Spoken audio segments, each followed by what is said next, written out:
There are 3 rooms to watch the hearing, this one live, and 2 overflow rooms. Everyone is limited to 3 minutes.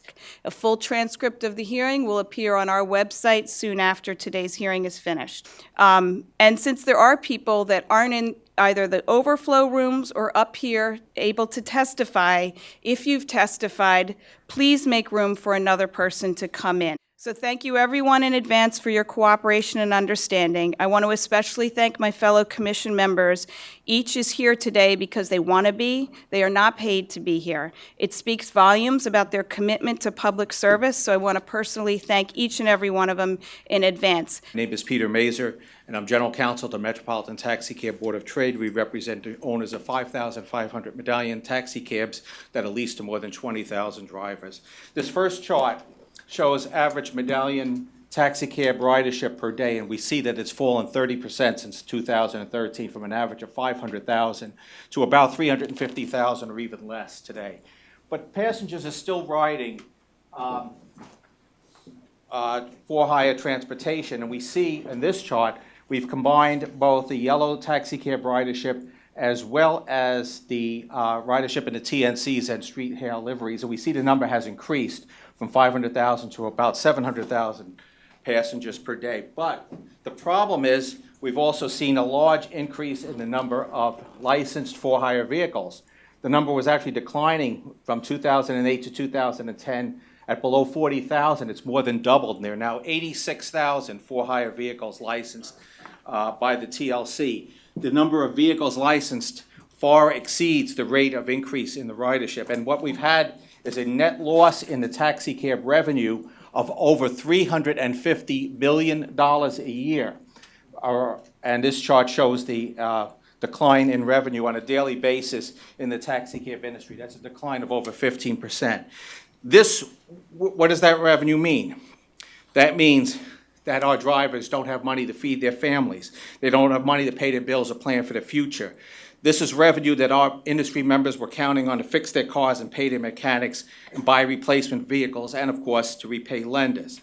The Commission has recognized these problems, but I want to focus on 3 areas where the Commission needs to do a little bit more. Number one is the lack of enforcement against illegal for-hire activity. If you look at this chart again, and you'll see there's a hidden factor in here. As ridership has increased, there's an additional number of rides for people who are engaged in illegal for-hire activity. A license means nothing unless you can be assured that if you have a licensed car and a licensed and insured vehicle, it means nothing if somebody can take away your fares. Additionally, we need to look at flexible leasing. The taxi cab industry is limited to the 12-hour lease rule, and our rules are very strict on how we have a lease cap. We are based on a premise that there will be 12-hour leasing. We need to have more flexible leasing. And we must finally address the issue of vehicle choice. The medallion industry has a mandated car, which is expensive, unreliable, extremely costly. We have a accessibility mandate. Costs go up. That's the time. I know. And I just want to... Thank you very much. Yes, thank you. I understand. Thank you. And I thank you for giving me the opportunity to testify. And if there are any questions, And there is a leasing pilot for flexible leasing that anyone can take advantage of. I know, and I'm Okay. asking that we even consider additional flexibility in the leasing system. Thank you. Thank you.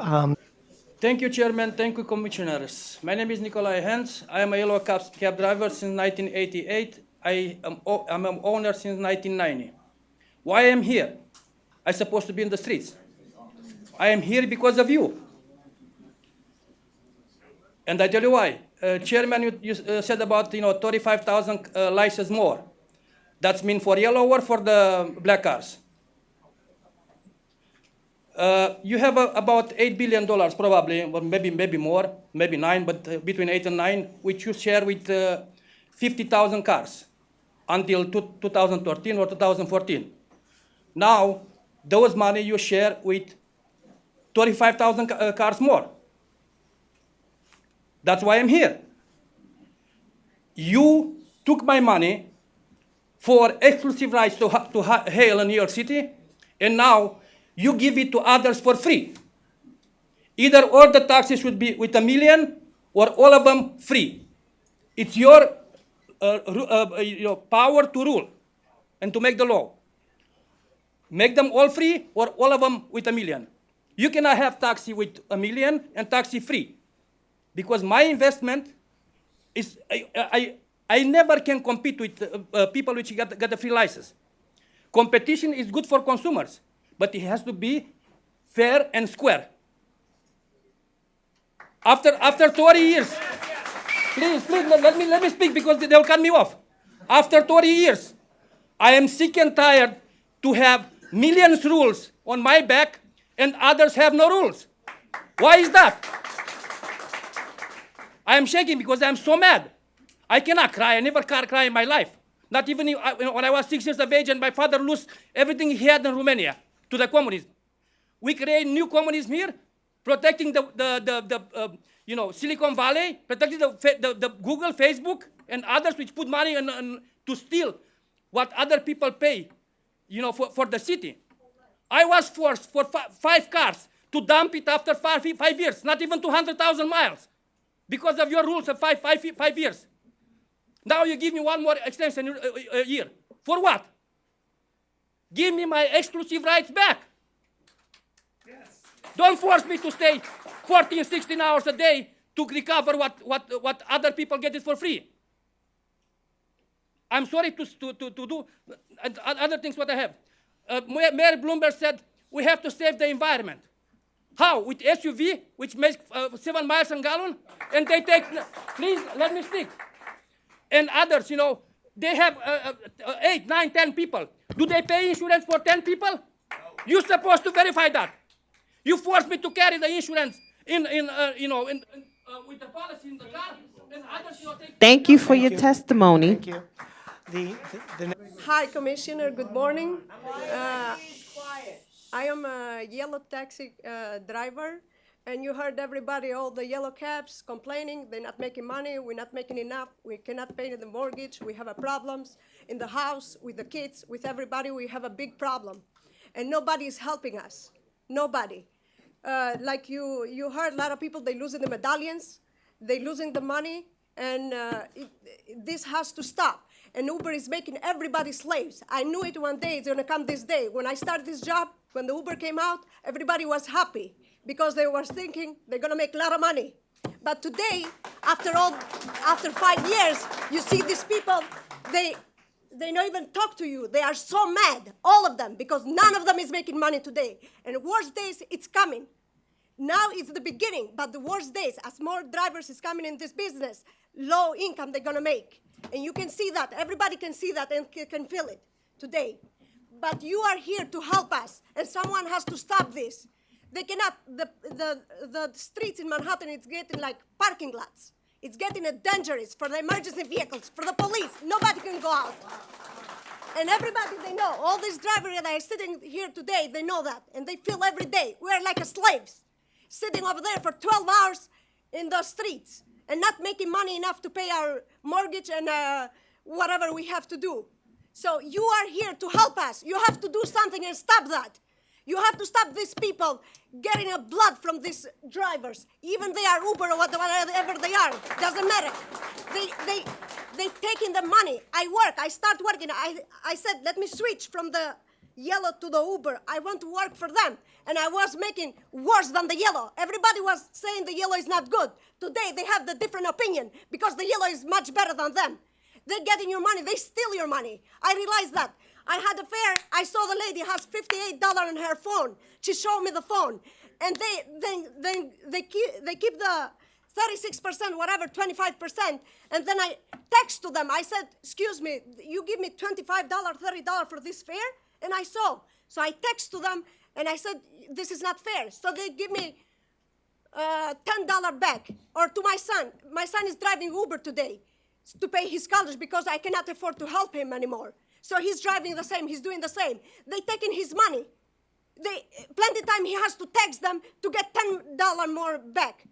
Like they call,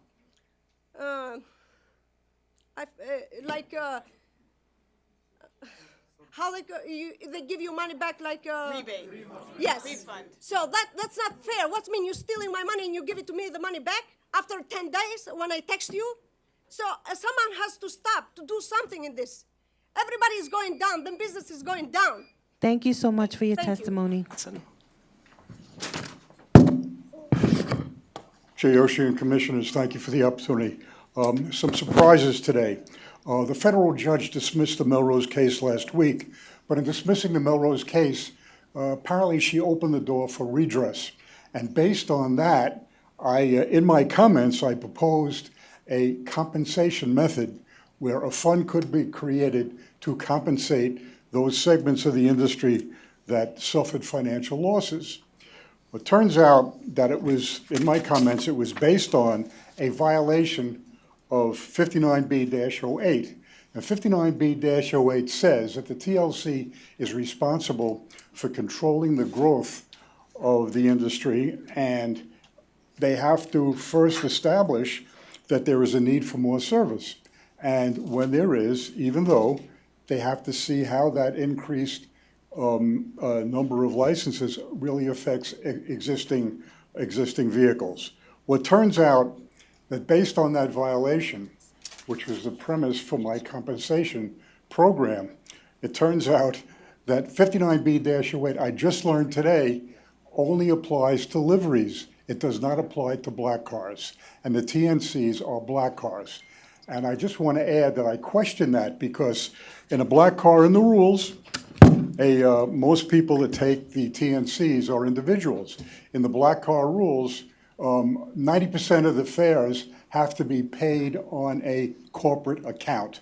So it's a question now, and it might be worth a look, as to whether there is a validity to the licensing of the TNCs as basis, because they don't qualify under that 90% rule.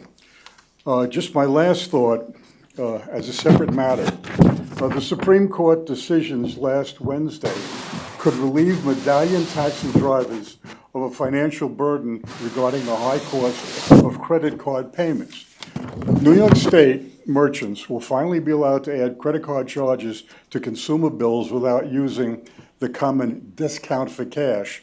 The TLC should allow drivers to add the credit card charges to the metered fare, independent of a fare increase, which would not be charged for fare payments in cash. When a passenger presents their card, either the TCAP system would determine the driver category and the associated processing fee, or there could be a universal percentage applied to all of the fares. And that would be consistent. There are 10 states that don't allow this now, but the Supreme Court has taken a major step in reversing that. So you can add the credit card charge to a consumer bill, and I think a driver should be able to do that to the taxi fare. Thank you. Should I start? Please. Thank you for letting me speak about these issues. Well, I've been driving for 30 years. I used to be a medallion owner up till last month. What has happened was, what we learned in business school is, in Economics 101, it's almost the phase of cannibalism. That's an official term in business school. It means that too many people entered the industry, and at this point, there's almost not enough business left for everybody. So Ubers, I see a lot of the times, Uber drivers go back and forth. One day they work for Yellow, then for Uber, thinking that it's going to be better. My income also dropped about 30%. That's why eventually I had to go bankrupt on the medallion. And the industry is basically in a spiral. We all try to prop ourselves up that there's not a problem, everything is fine. It's not. Unfortunately, there's a very big problem right now. Also, studied with Mayor Bloomberg, approximately 25% to 30% of the road surface in Manhattan was removed, was converted to bus lanes, was converted to all kind of other uses. Sometimes the lanes were just completely removed without any reason, just put pots and flowers and tables on it. So basically, that's what's happening in the car transportation industry. We went from 14,000 street hails to about almost 100,000 street hails. Of course, it's a little change that actually the person hails it with a telephone, so we have a technicality there, whatever. But at the end of the day, the person shows up on the street, immediately hails a cab, and these cars that serve these people are about 100,000. So there's a very, very big gridlock all over the city.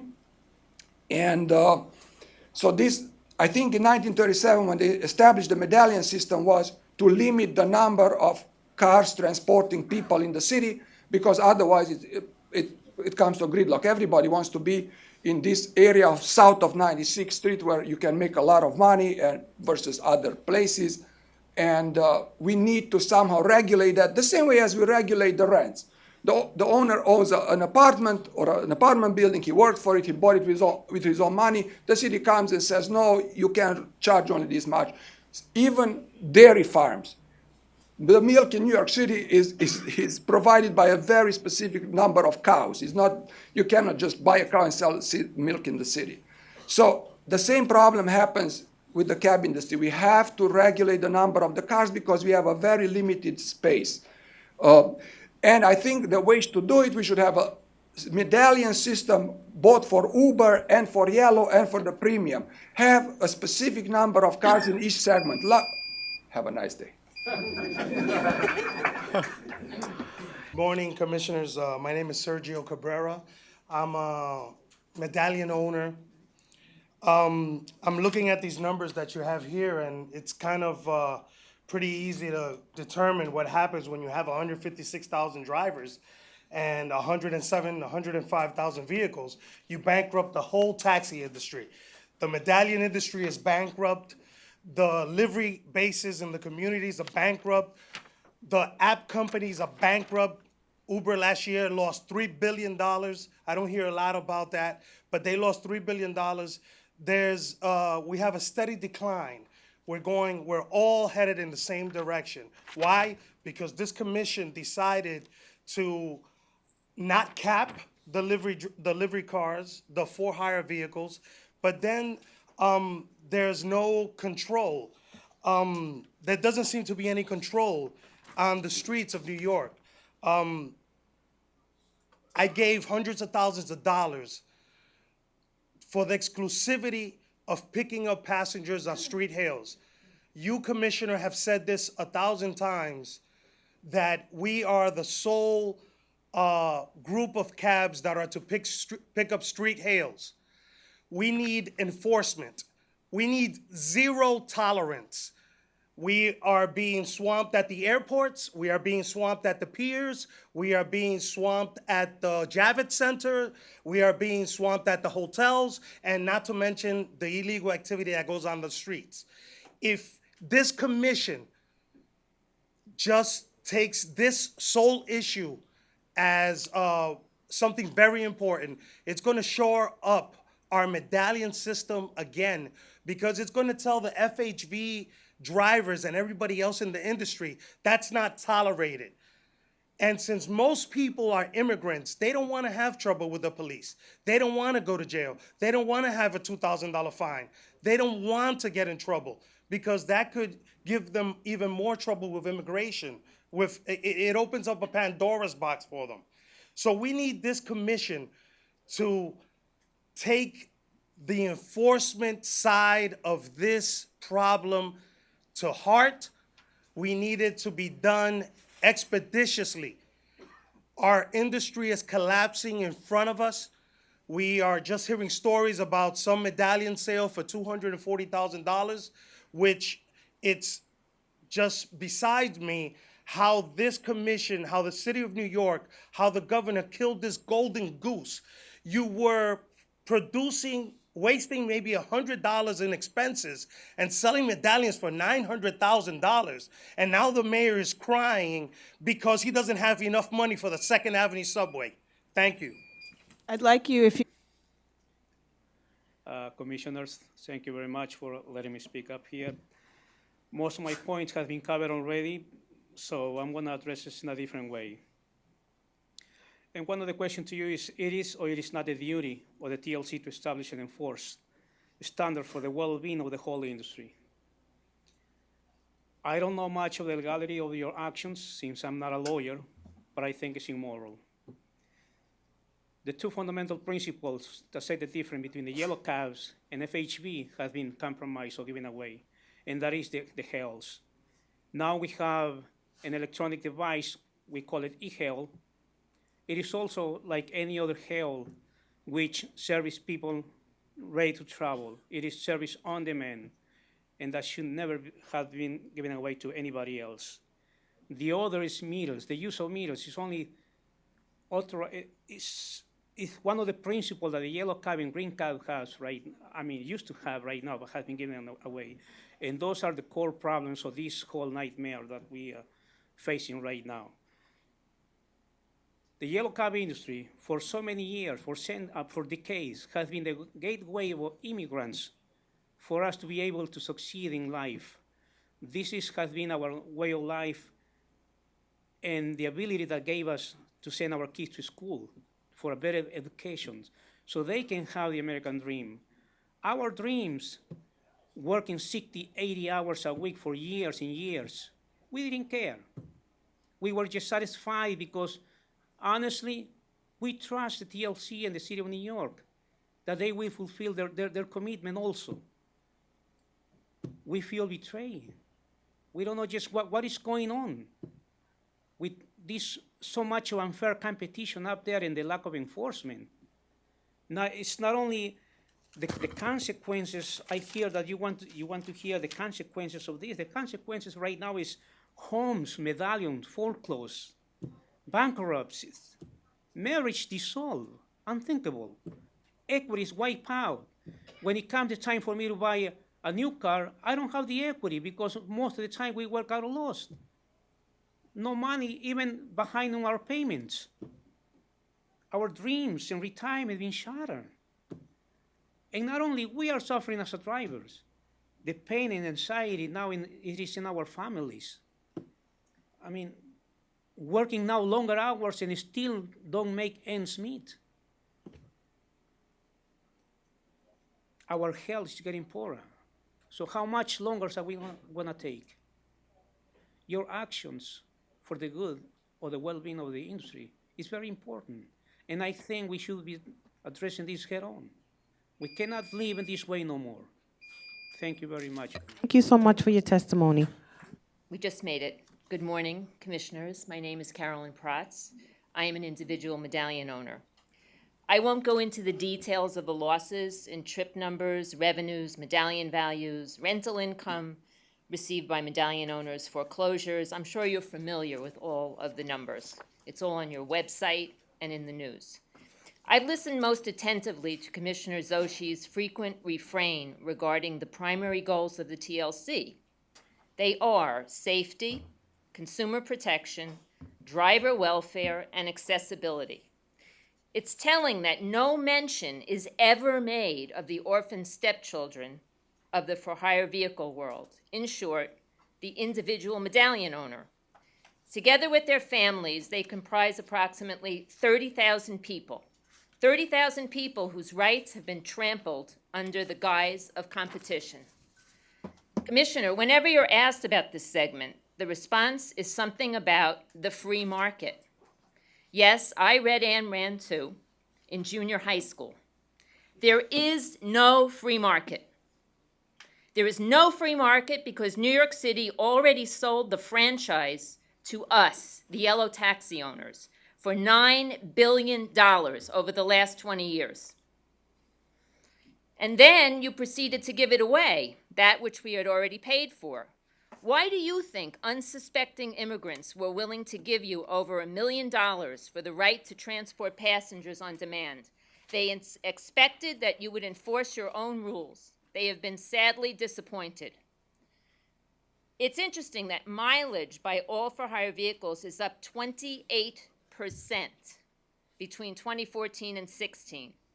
How on earth can that be in keeping with New York City and Department of Transportation's Vision Zero goals of lessening congestion, accidents, fatalities, pollution, and encouraging people to use public transportation?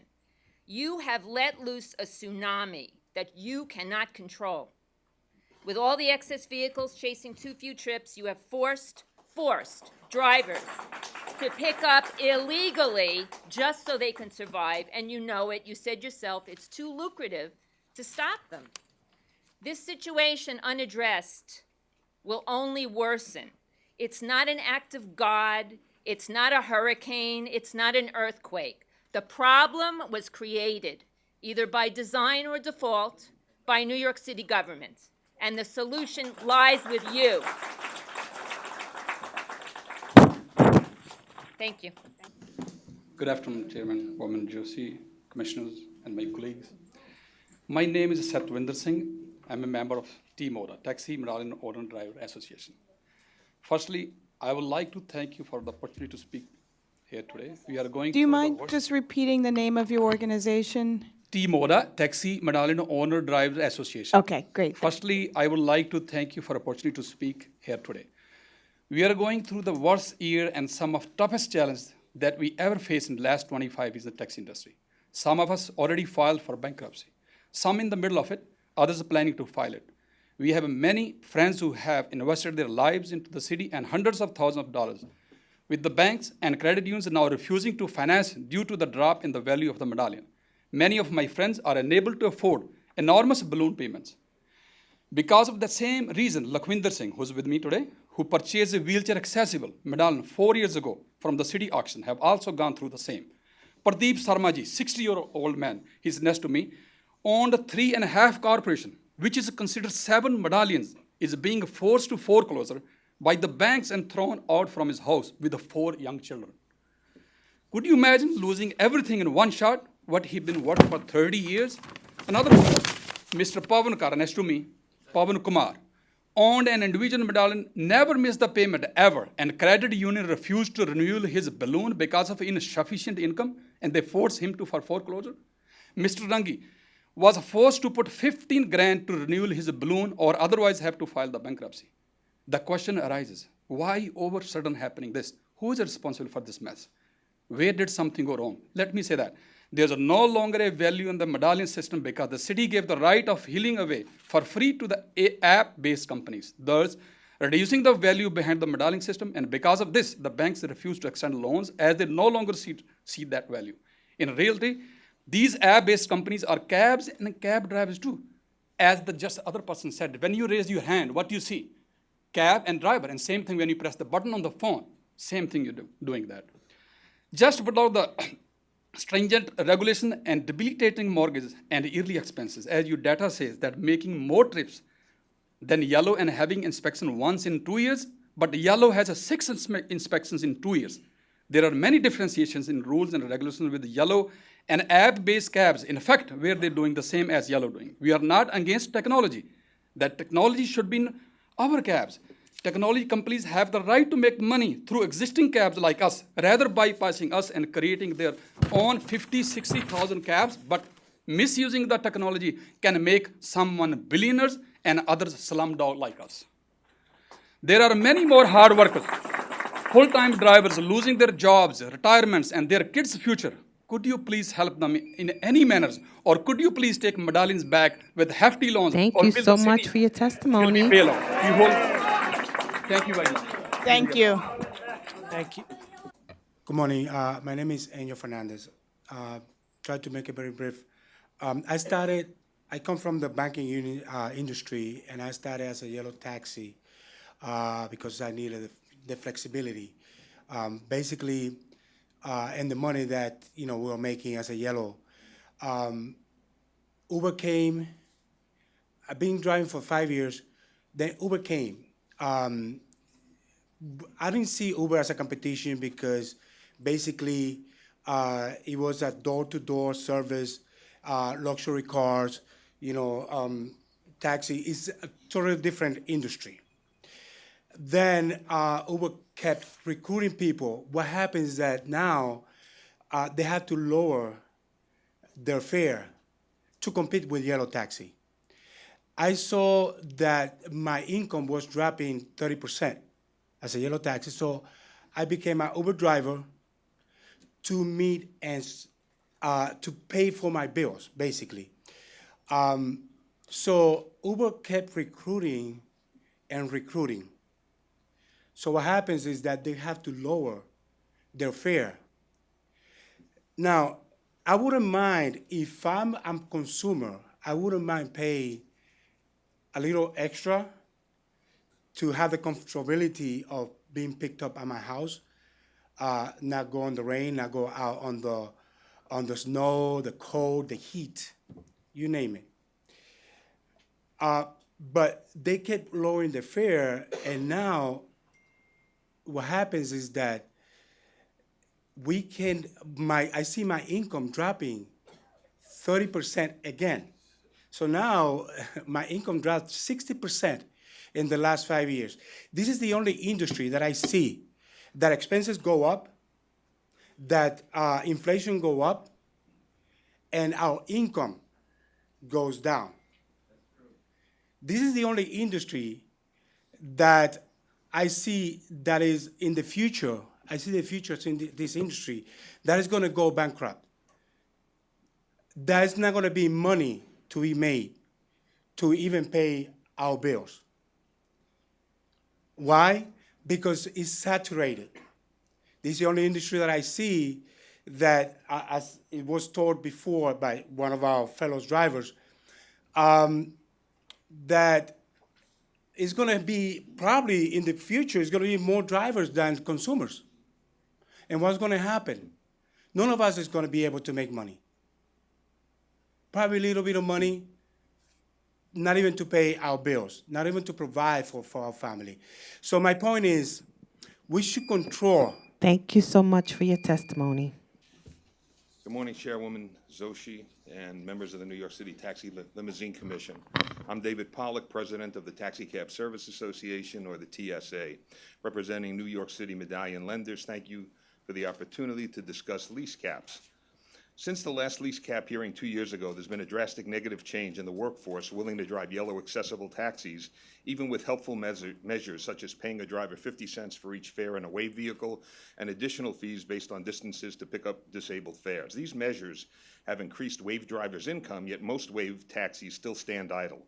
Additionally, lease rates being charged for waves are lower than 2 years ago. Lower lease fees and higher driver incentives should work in theory to replenish the thousands of yellow drivers who have left our industry for another segment, but it is not enough to maintain our workforce. That said, I want to thank you, Ms.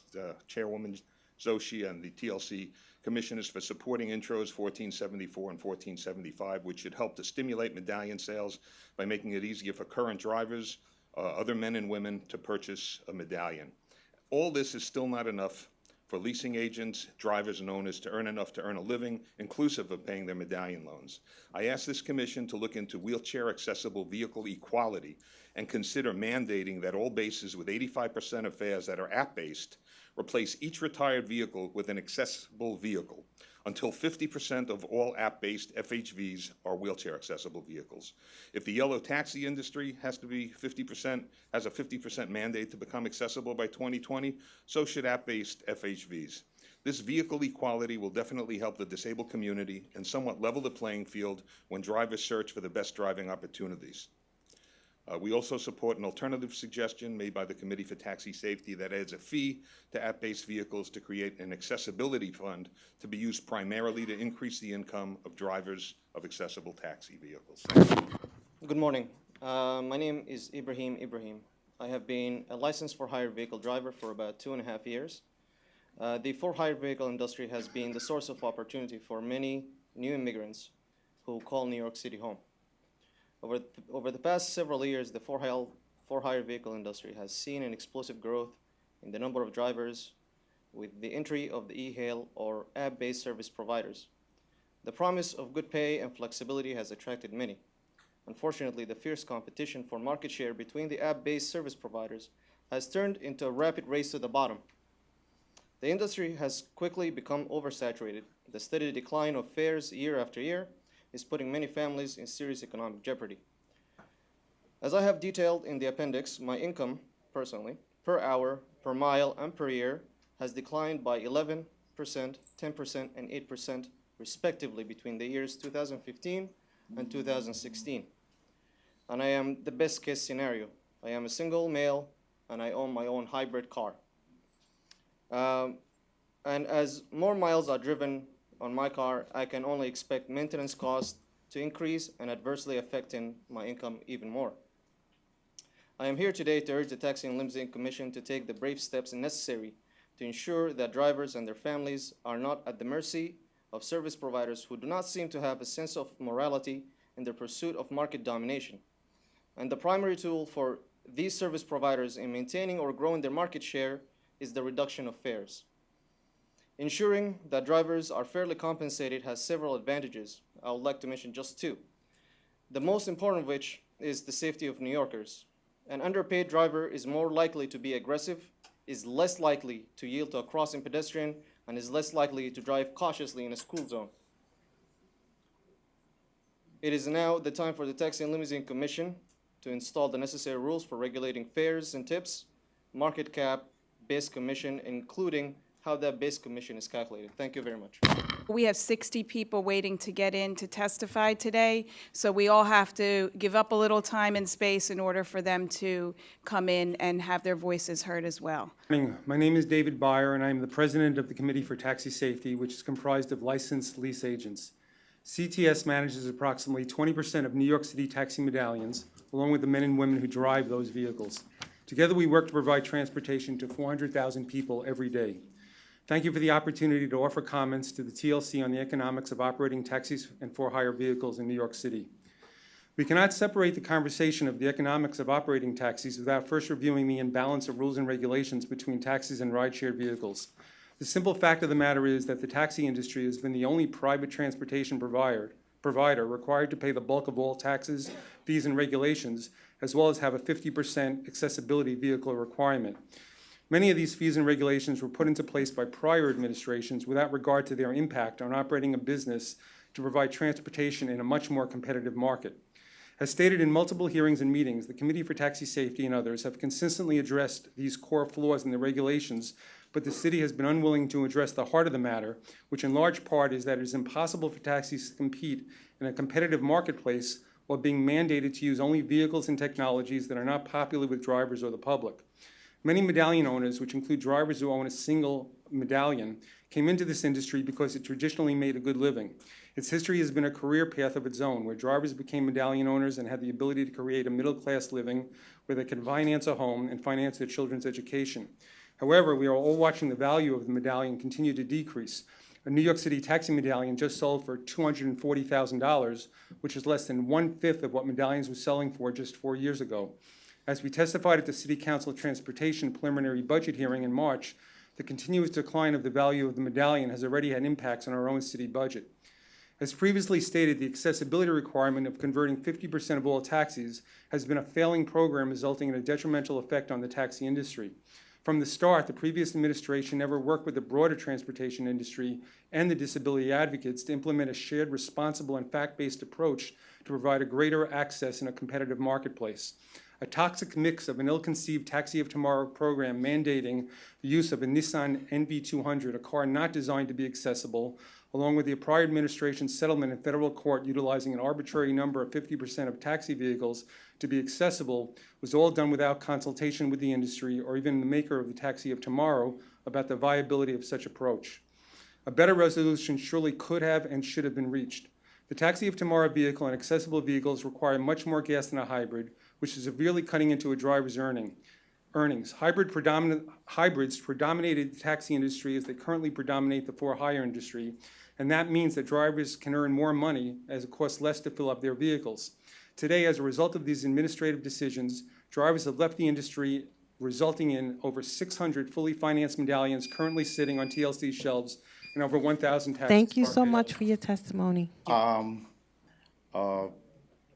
Dear Taxi Limousine Commission and all the others and our drivers, from Bangladesh. I came 35 years ago, and I have driving for more than 35, but I have bought this medallion 2003, and I have 2 daughters. I bought it $195, is coming $150,000 up to. Now I am in big trouble. I cannot pay my daughter's college because of the industry is falling. Dear Chairman, there is one question I have. How many Uber driver in a small of amount of Manhattan land? I want to know there is any hotel we line up, there is limousine taking our job. Nobody is to check there who is this guy is calling up, or he just grab our job from the hotel. We pick up from the street. They pick up from the street. We crossing same red light with the black cars. Your Honor, figure out who get pulled over. I got pulled over because I'm the yellow. So industry down to the drain right now. 15,500 or 800 medallion taxi in this city. How many Uber TLC give a permission to the city to walk? I think over 60,000 Uber car only in this city. So years ago we had that Environmental Protection Department. They give it to the city permission to environmental protection not to pollute it. This much car supposed to be in a city, but that law is not enforcing because anybody goes give a TLC permission, give it to the guy. You supposed to make it that law that this much car you allowed to the city because you have the another companies. There is another black cars. There is a van. There is a link, a lift, any other ifs, so many things. But my question, take care of that. How many cars you allowed to give it to the permission to the city to pick up the customer? So another question, Your Honor, your Commissioner. When I bought this barrel in 2003. Thank you so much for your testimony. You asked when we would limit the number of vehicles. This commission does not have the authority to limit the number of vehicles pursuant to state law. That has to be done by state law or by city council. In 2015, city council proposed a rule to cap the number of vehicles, but did not end up approving that law. So that's who has the authority to cap the number of FHV vehicles on the street. Good morning. My name's Leor Silman. My father drove a yellow cab for 30 plus years, and along the way was able to purchase 2 medallions and thankfully pay them off. A couple of years ago, he got sick and passed away. But before he did, he said one of his proudest achievements was the fact that he was leaving a strong financial future for my mother. And thank God he's not alive to see what's happening now. At the time, when he passed away, my mother was getting about $3,500, leasing her each medallion out, so a total of $7,000. Just a couple months ago, I'm sorry, a month. And then just earlier this month, she got a letter from the leasing agent saying they were lowering the payment again, and now she's getting $1,000 a month per medallion. So, imagine any of yourselves being retired and on your own and having your, your income drop from $7,000 to $2,000.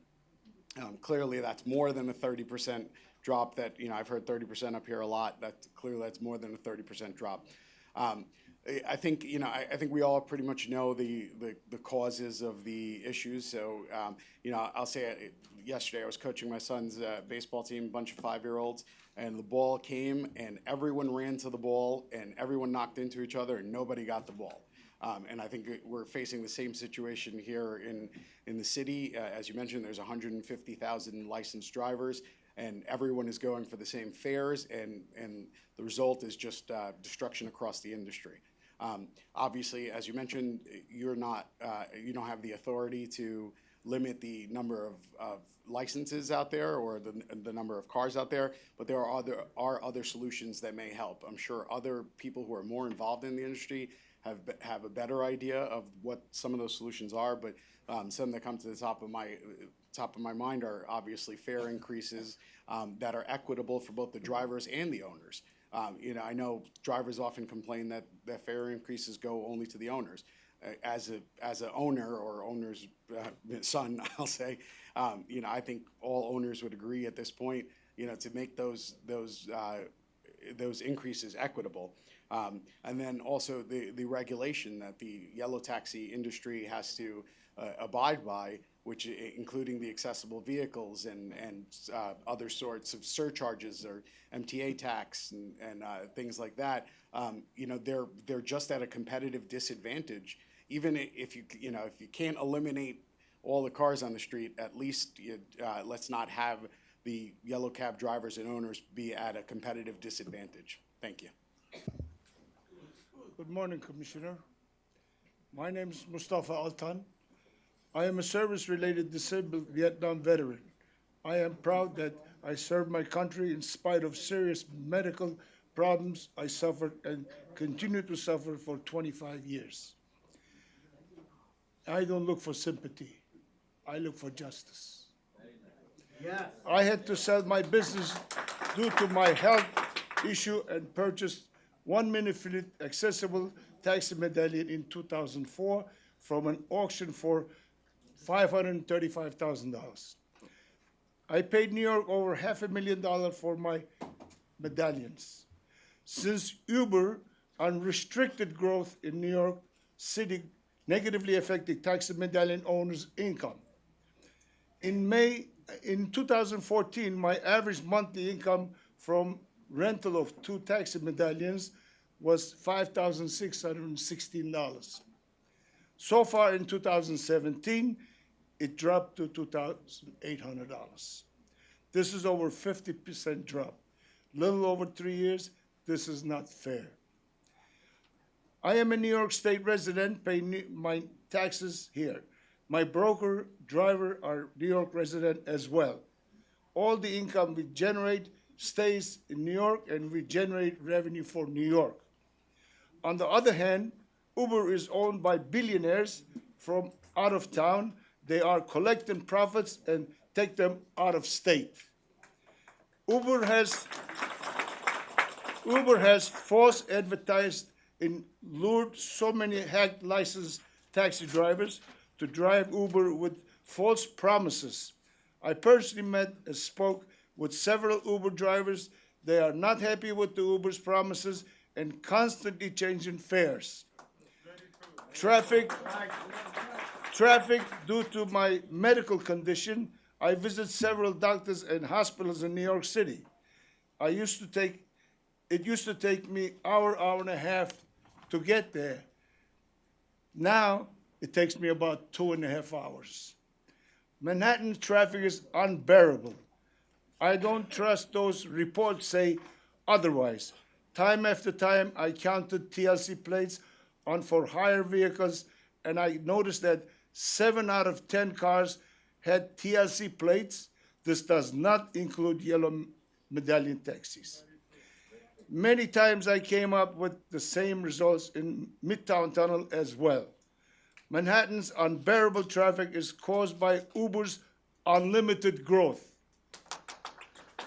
This has to stop and corrected immediately. I made my investment in New York with TLC.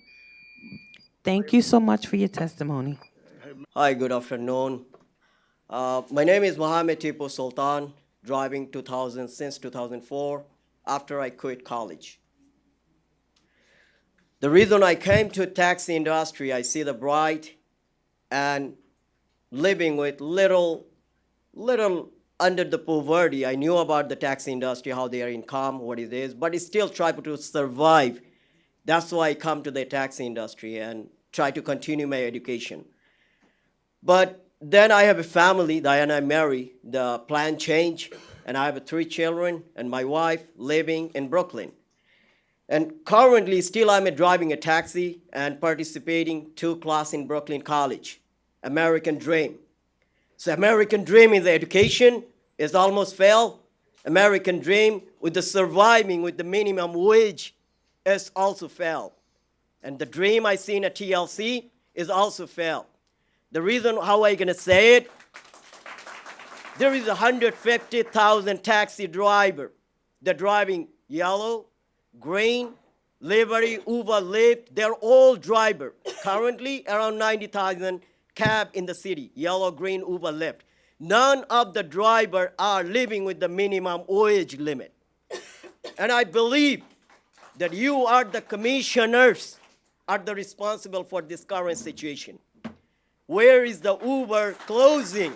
All over the world, business policy closing, business policy fell, anti-labor, anti-minimum wage, anti-people, anti-labor rules and regulation. Everywhere in the world where the Uber is crushing them because of anti-labor, how come they are in New York City? I have no idea. Everywhere we see that ad, app-based car ad, they say you have a TLC license and come in there. When the TLC license goes there, and what they say with the minimum age, not even the minimum age. I'm driving Friday, Saturday night, the best night, 12-hour shift. Believe me, if I can make $100 for me, thanks God. And think about it, there is no cash even. Goes to the 7 days in the hand of the garage. And last Saturday and Saturday I drive, very honest, double shift I drive. I have $100 on the cash. Your commissioner, that is also need to be touched about the minimum wage.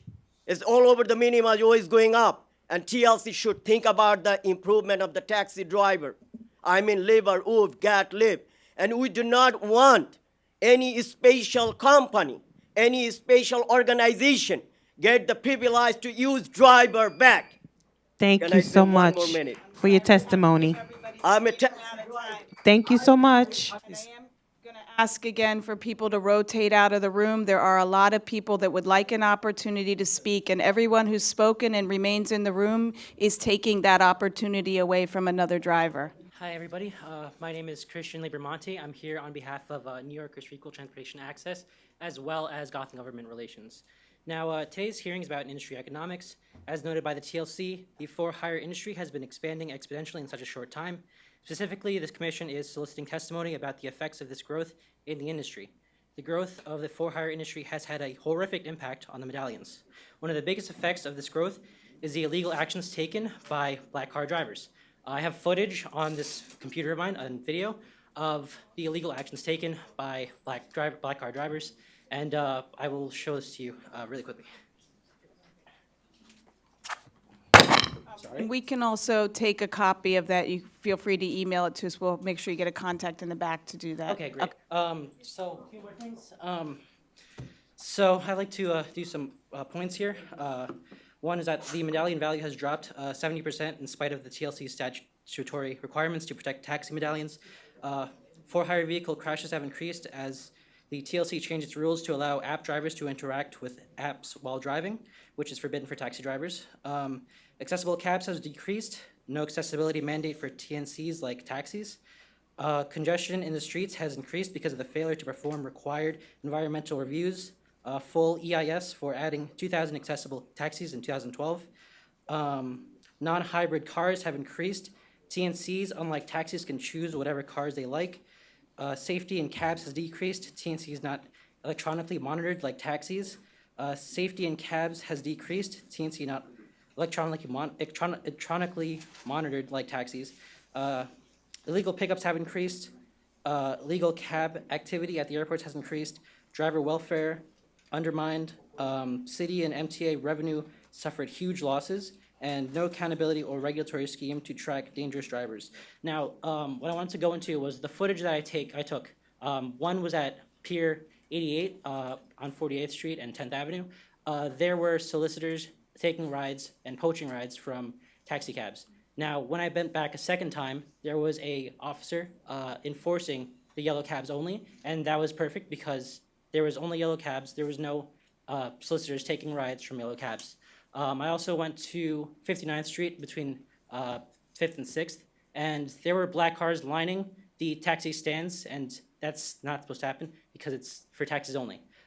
So they were just there lining the whole stand, not supposed to be there at all.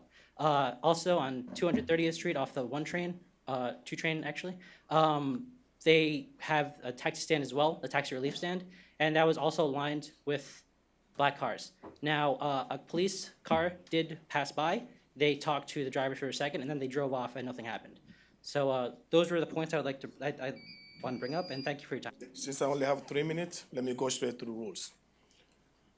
I just wanted to know how many members of the commission are former taxi drivers? Is that a possible question? How many members of the commission that is a former taxi drivers ever drove before? Neither one? Okay. So. Good morning, TLC. As a TLC driver, I want to, I wrote down information because I'm a little nervous, as you could tell. Complaining about the industry in general. I could say when I first started Uber and other taxi-based apps, I was making okay money. Now it's less, it's much less, and all of us drivers are saying the same thing. Sorry, can you hear me now? Yeah. Okay.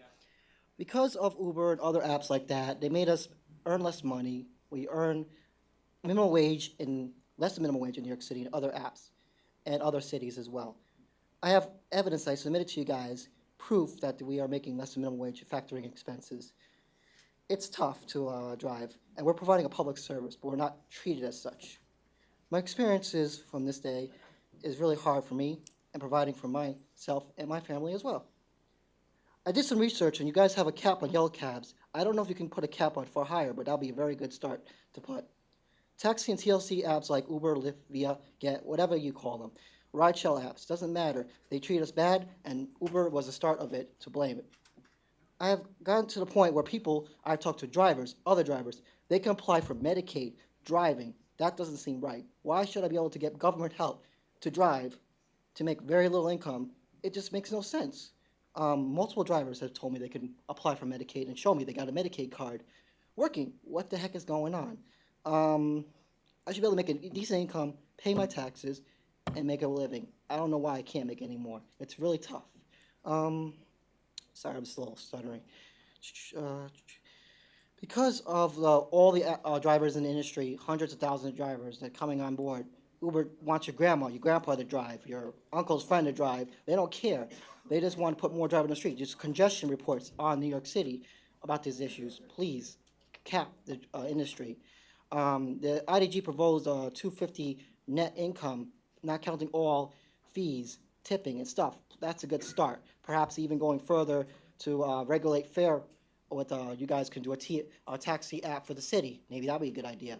Something that can regulate complaints like this, because we have a lot of complaints of it. Thank you so much, guys. So if you have specific financial points that you can share with us, that would be extremely helpful for us understanding the issues you're facing. Hi, my name is Nancy Reynoso. I'm a TLC licensee for 8 years and a borough taxi for 4 years proudly. My concern here today is how can we make at least my industry, the one I represent, borough taxis, thrive? We became owners after learning that as a green cat, we could do street hails legally in areas that were already underserved and served in legal ways. Also a chance to hopefully have an investment for our futures sometime along the way, something that has almost demolished for all of us. While many of us put our savings, others took out loans towards this new initiative. And the first 18 to 24 months were the most productive, but as the slow introduction of TNCs came in, we started feeling the difference. Our incomes were reduced or are reduced while the FHV industry grows at astonishing rates. With this lack of enforcing the rules on behalf of the TLC, illegal street hails have also grown in proportion with the influx of these new vehicles. I ask all of you to find a solution for the many men and women who are trying hard to survive as a borough taxi driver. How many more TLC licensed vehicles do we actually need in New York City? Also, I suggest a balanced ecosystem in pricing. Dynamic pricing should be for all or not for none. They should end the undercutting of other segments of the industry, thus letting passengers pick their preference in car services and not by pricing. This I ask not only in my name, but for all my green taxi drivers and owners of New York City. Thank you. My first question is, I know it's a very strange question to you guys, all TLC department. Does anyone in TLC department has any investment or shares in Uber, Lyft, or any rideshare company?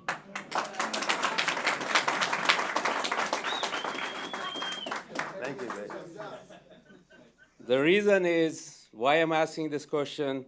Uber is charging high commission, very low fares to drivers. Uber is stealing drivers' money, as everybody said that, money by charging different prices to the passenger and paying low price to the drivers. Very true. Uber pool is not Uber pool. It's like Uber poop for us. I give you one example. I picked a passenger from Brooklyn to Manhattan. I asked my passenger how much how much the Uber is charging you. He said $2.99. Imagine how much Uber drivers are suffering with these low fares. $2.99 from Brooklyn to Manhattan, Uber pool. That's why I say Uber poop. I said it's modern slavery going on in this industry. Drivers need inquiry about it. Please do it. And my second question is, the third one is, since Mario Cuomo Albany passed the legislation in anyone in Westchester, upstate Long Island, the drivers can drive their private cars. Today they are in our neighbors. Tomorrow they're going to be in city. My question is, what precaution TLC department taking about it? Thank you so much. Hi, good afternoon. My name is Hilda. Okay. Hi, good afternoon. My name is Hilda Wolf. I represent and work for 450 green SHL wave vehicles that were in distress over a year ago. They were off the road or they were on the road with tremendous fines and violations due to very bad mismanagement from a management company that is now defunct. With TLC's help, over a year ago, we very slowly were asked to please put these vehicles back on the road.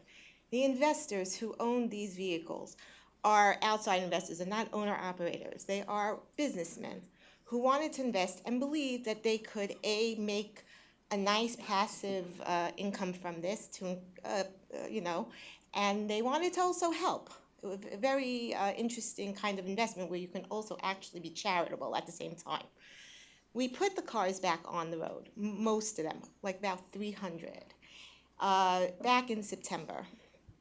I got them all new plates. We paid off fines, violations, TIF.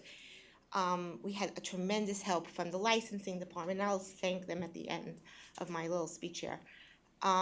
6 months later, unfortunately, almost all my vehicle owners have told me that we now have to take the cars off the road. And most of these cars are now sitting in an underground lot in Linden Boulevard in Brooklyn. Beautiful cars, brand new. 2015, 2016s, under, new cars, what you call new vehicles, under 1,000 vehicles. The ones that are on the road, a lot of them are no longer eligible for the grants because we put these cars at first inspection in the latter part of 2016. You changed the grant program and you increased it, which was wonderful. However, you said that any vehicle that's over 1,000 miles can no longer get a grant, not even the $10,000, which it had come, which was in the old grant program. So my cars that came in the latter part of 2016, when they go to inspection for their second inspection, which was in February, March, April, May, they don't even own their permits. At the time when they came in, they didn't have to own their permits. So I would have to transfer their permits and get that done so that they can actually get their grants. But we don't have time for that. In fact, for 5 weeks in the month of February, you couldn't even give in a grant application. Let's be frank. But also the economics of really driving or keeping these cars on the road just does not work. Between insurance, full coverage, which includes comp and collision, liability, which is only, I'm sorry. Thank you so much for your testimony. Good afternoon. Thanks for having me. I think at the end of the day, the reason why these green taxis aren't doing very well is it's not a level playing field. Many people have talked about the difference between Uber and the green taxi, so I'd like to point out 5 specific areas in which it's not a level playing field. First, with respect to TLC paperwork. As it stands now, green taxis have a higher inspection burden than the Uber taxis do. So my guys, I'm a green taxi owner, my guys have to take their cars in twice yearly. Uber guys, once a year. And everyone in here knows once you go in for an inspection, they'll find one thing or another, such as a tail light that's wrong with the car, which puts the car to commission for a day or two to be corrected. Also, there's a lack of communication at the TLC office. You'll have a car go to Woodside, it'll pass inspection, and you'll show up at the LIC TLC office, and yet you'll be told, well, actually, your license, your car still remains suspended, and they'll say, well, we haven't heard from Woodside, and as a matter of fact, Woodside's system and a TLC system doesn't actually talk to one another. So you, either as the owner or the driver, have to take another day to head down to Woodside to then pick up paperwork, which may or may not be given to you, to prove that, in fact, your car has passed inspection. The next point is also with respect to pricing. It's the economics of the green taxi is quite difficult. As it stands now, Uber can have the best of both worlds. On days like today, when it's raining or it's poor weather, they can surge price. So then they're making more money by charging the customer, the consumer, more for rides on a rainy day.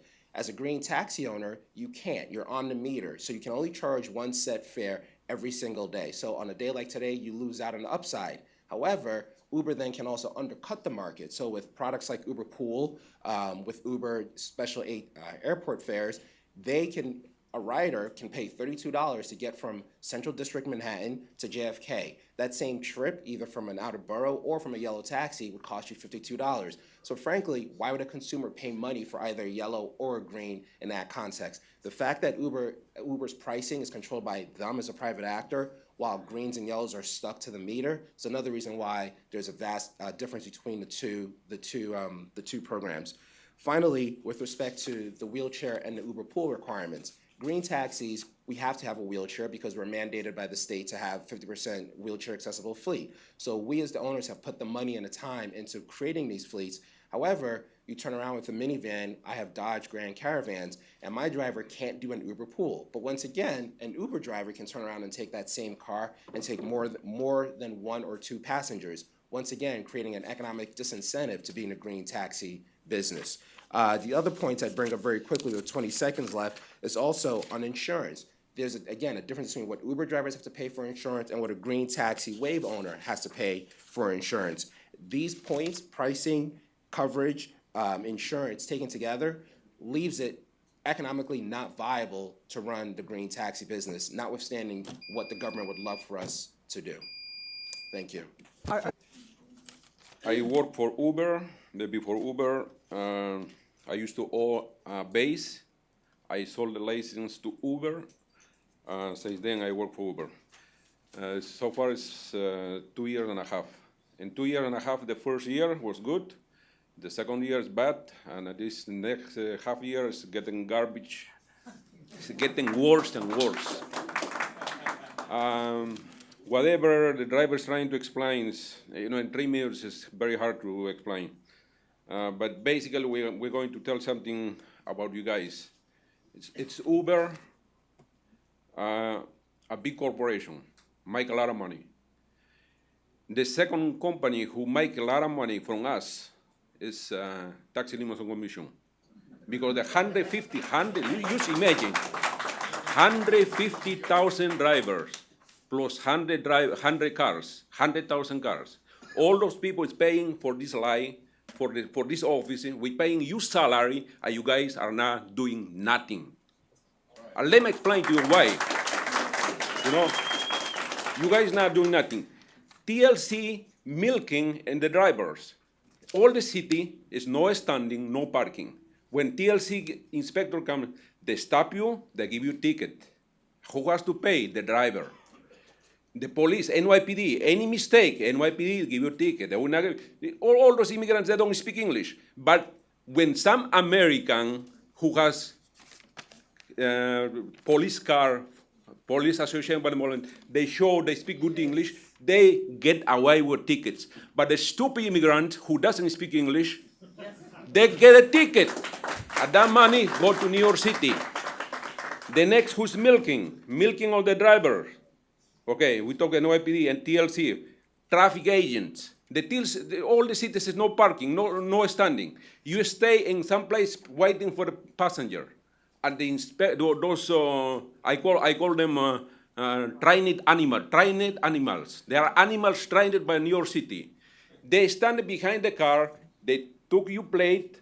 After 30 days, you get reward, you get ticket, not to Broadway show. You have to pay $115.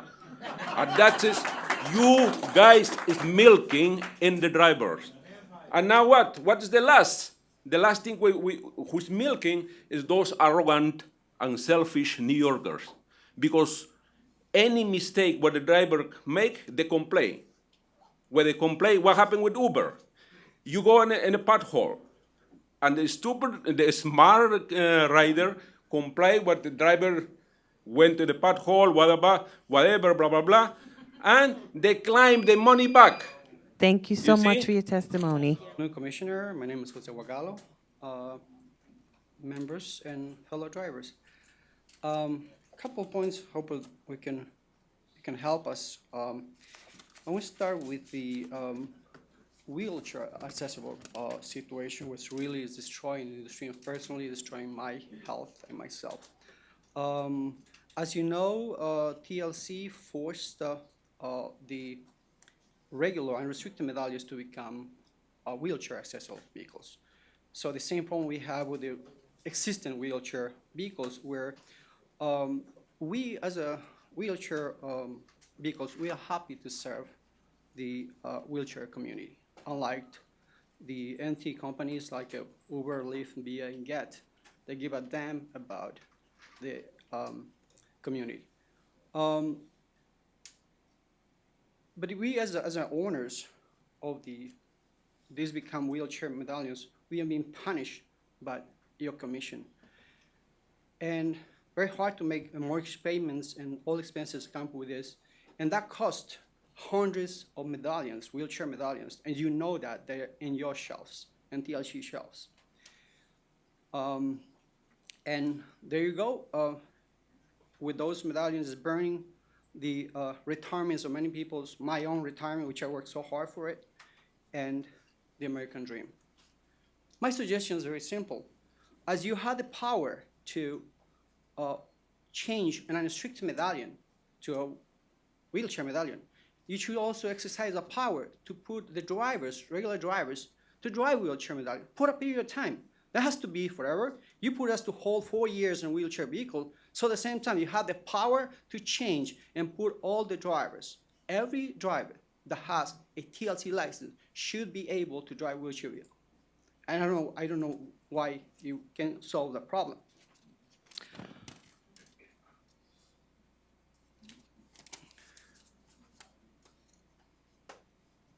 Also, this meeting I think is very important to express our situation, our frustrations, and our problems. But I think, why not every year? Why the 2 years? By the time you made it 2 years, lives is being destroyed, dream has been burning, while Uber is boasting $60 billion profits. You allowed it to change all the hard-working money that we pay for this license, the medallion, to burn and the benefits of Uber and all the app companies. And so many ways help them out with insurance. You know, we have to have liability insurance, workers' compensation, but they don't have to that. There are vehicles, there are black vehicles for hire vehicles that have 2 shifts. And I don't know if you have the mechanism to check if they are forced to have also workers' Thank you for your testimony. I have a few more points, but my time is up. Thank you. Commissioner Jiha and Commissioner Aguado were not able to stay for the afternoon. And it's Michael. Michael? To the disbelief, yes, I'm not a minority, okay? You know, just to let you know. Let me know when the time starts, or I'll just start. I know my 3 minutes. You guys tell me when. Okay. Okay, great. How you guys doing? Thanks for seeing me. Hardworking people. I'm probably the last person who should be up here because I'm 3.5 weeks into this industry. I have an insurance license. I was a business owner for 10 years, stockbroker, real estate, IT recruiting. Okay, so I say to you this, how did you let a company like Uber into this city? And I work for them. It's the most disgusting, disgraceful, inhumane company I've ever seen in my life. They rob and steal 38%. The fares are insane. Entitled riders walk in, walk out, don't have respect to leave $1, all right? It's inhumane. How is someone supposed to make a living? These people here, yellow cab drivers, Lincoln cars, they are the backbone for international travelers for the last 50, 60 years, and you abandon them. Why? What are you going to do about it? These are family people who have been destroyed by paperless companies with no employees, and all you hear about in the news are their executives, from sexual harassment to the stealing of Google's patents to the president and COO stepping down. How about the drivers that are getting robbed and raped in finances? I mean, what you guys need to do is step up. You know, in all disrespect, have you guys ever sat with a driver, spent a week in a car, and see what they earn? Again, I'm 3 weeks in, but I see the whole industry already. From the 5 insurance companies that, you know, charge astronomical money. They don't pay claims, and they take their time when they do. To the rental car companies who charge $400 to start a week. I mean, that's highway robbery. That's $21,000 a year. It's just insane that you guys got to do something about it. I work for Uber, but get them out of our lives. What's next? What's next? We're going to take away another industry after industry of people so no one can make money? If they made money, then they'd have a gripe, but they're losing money faster than any technology in the history of technology companies. So, you know, that's all I have to say. Bring back the lives to these people. You know, really. If I could drop the mic, I would, guys. Okay, thank you. Hello, Alan Sapoznik. A small disclosure, I work for the City of New York, a different agency. I own 2 medallions, which I bought back in 2004. I'm not quite sure if you, Mrs. Joshi, or TLC could do anything to help the yellow cab industry, because what's going on behind closed doors, there's corruption. I don't have a proof, but I could tell you something. How come Mayor de Blasio a few weeks ago said that he will not bail out the yellow cab industry? I believe that commissioner is appointed by the mayor, so technically he's your boss. How are you going to tell your boss that we're in distress? I own 2 medallions. My negative cash flow 2 months ago was $700. For the month of March, it's $2,100. So now I would have given back to you. You cannot do a thing to fix the situation. Just walk. Look, Uber should not even be on the same pedestal as the yellow cabs. They're buying their way in. And also, and again, this question is not for you, but how come former Commissioner David Yaski now consults for Lyft, and Ashwini Chabra, the former Deputy Commissioner for Policy and Planning at TLC, now works for Uber? How about Stoll Losser, who was a press secretary under the Mayor Bloomberg, now works for Uber as well? Those are the people that were involved in policy making that were detrimental to yellow cabs. Also, I spoke to some of you, I'm not going to mention names, on the phone. Oh, you know what? I paid $650,000 for the exclusive right to operate in New York City. And the Uber, oh no, you need an account. That's a share. That's a ride that is planned. No, it's not. Within 30 seconds, you get a car. A planned ride is something. If I want to go to JFK tomorrow, I would make a reservation today. So it's not the same thing, and it's just a technicality of just pressing a button versus raising a hand. Oh, you know what? Raising a hand, that's still exclusive to yellow cabs. Okay, you know what? Technology goes forward. I'm in the computer field. Today, it's an app, pressing a button. The result is the same. You're still getting a ride right away. Tomorrow, it might be something else. We don't know. People are, listen, we're not stupid people. We understand. How come Governor Cuomo, when de Blasio wanted to put a cap on Uber, all of a sudden, Governor Cuomo got involved? Oh no, don't put, oh, you know what? Then I'm gonna order a report, which came negative, right? Because, oh no, 30,000 Thank cars you for don't your do anything. testimony. Thank you very much. Good luck. Thank you. Hi, good afternoon, everyone. My name is Jaswinder Singh, and unfortunately, I am also the part of this yellow cab industry. There is no place of justice, and today we got 3 minutes to explain the story of 3 years. Anyway, I will try to convey my message through this hearing to all those lawmakers and responsible politicians who ruined our lives and betrayed us so badly by using their power. My family had 4 yellow cab medallions, which we lost all of them in last years. And now everyone is bankrupt in my family because of the mismanagement of the New York lawmakers and regulators of the New York City, which is no need to explain. Everything is in front, which is totally injustice and ignoring those hardworking people who are in this taxi industries for last 7-8 decades. I am driving yellow cab for last 13 years, and I bought a medallion keeping in mind as a good investment and permanent job for me, and I can serve my family better way.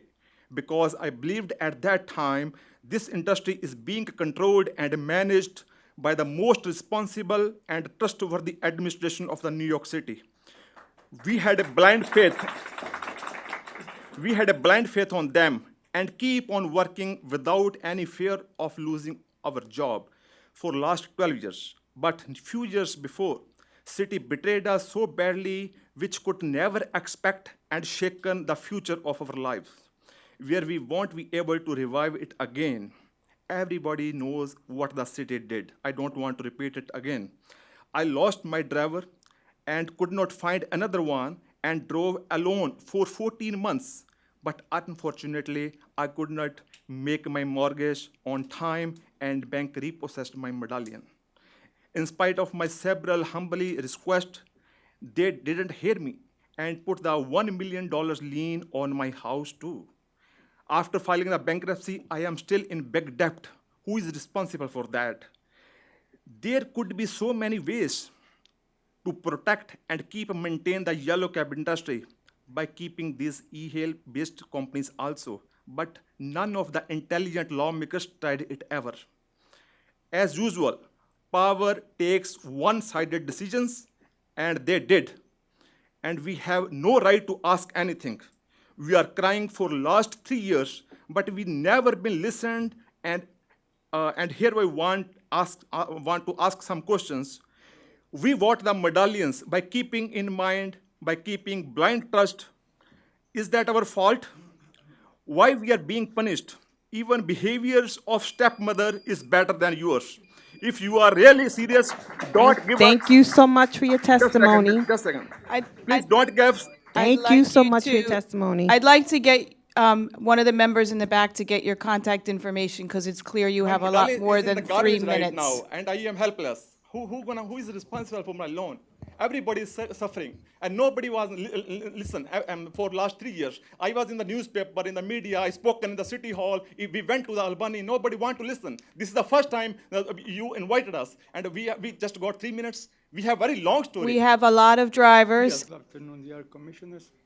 My name is Rafael Estrella, and I started driving on 1986, trying to accomplish my American dream. Well, I was very happy that on 1989, Taxi Limousine Commission gave me an award for being an honest, responsible driver. I was very happy and proud to be a New York City cab driver. But unfortunately, on 1999, I suffered a traumatic brain injury. After 2.5 months in a coma, I wake up and I start fighting to get better. but due to my bad luck, my 2 kidneys fell. Then I went for dialysis and wait for a kidney transplant. I have the kidney now, but now I lost my 2 kidneys, and now I'm gonna lose my medallion and probably my wife because I can't afford it no more.